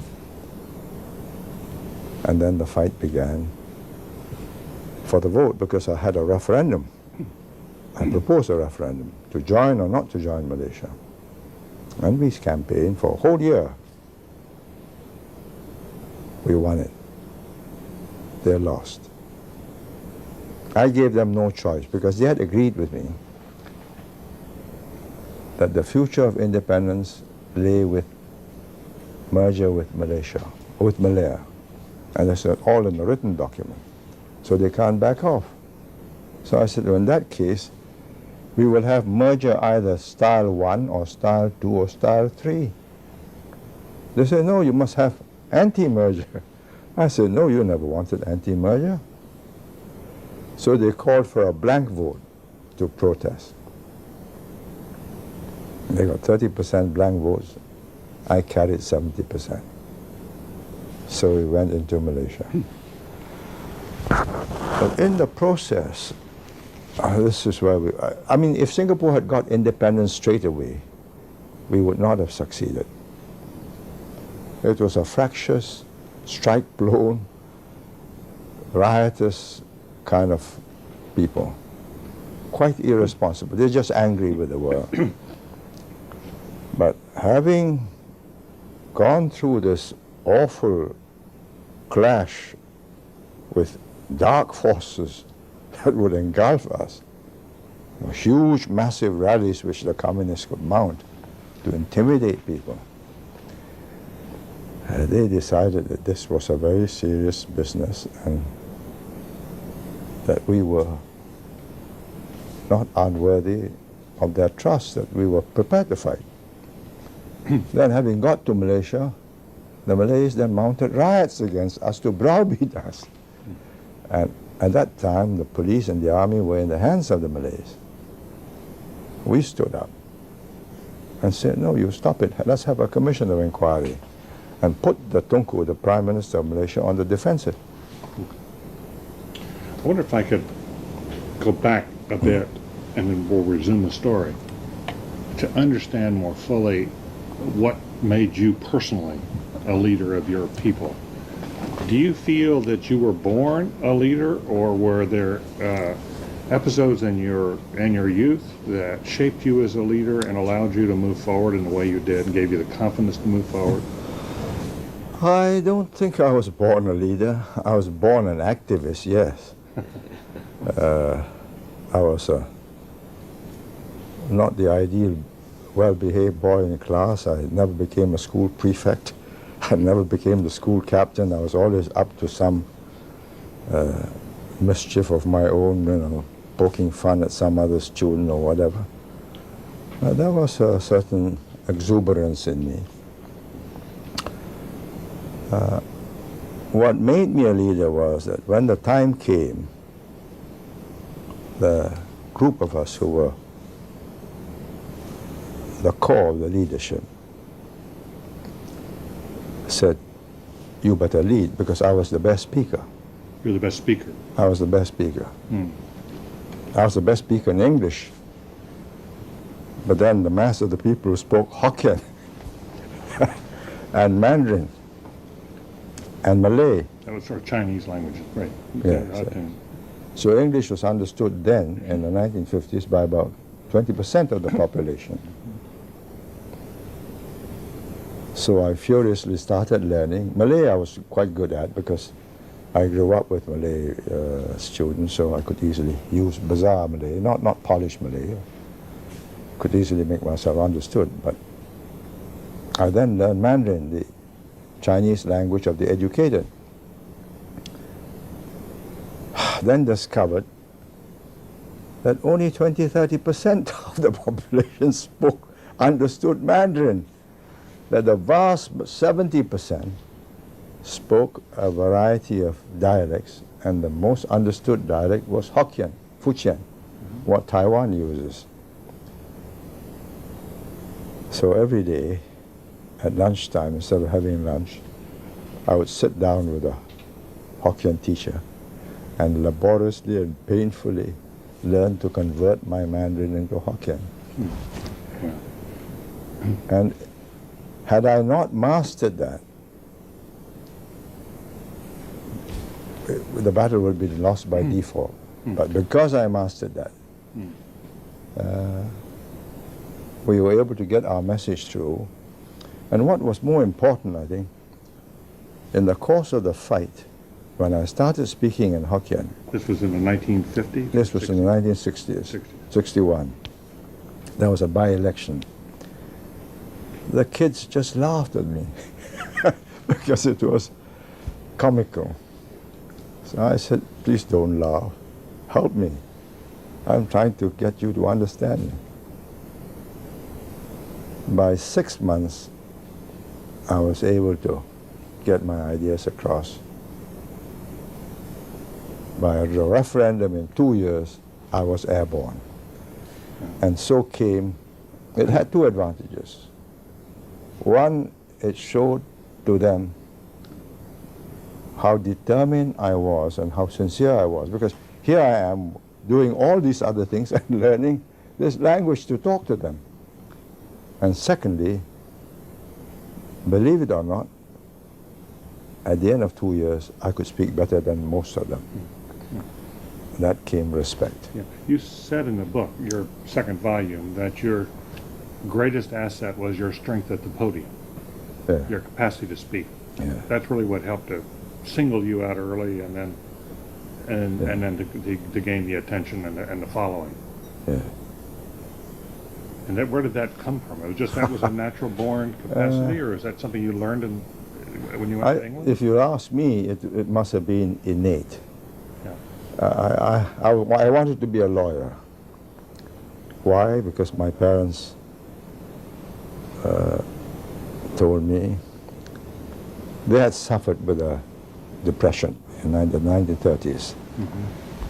And their friends who were lawyers or doctors or engineers, they didn't suffer so badly because they had a profession. So they told me, get a profession. So I wasn't keen on being a doctor. I thought an engineer was a hard life, making machines and so on. Why not be a lawyer? You just argue. You argue. And I wasn't bad at that.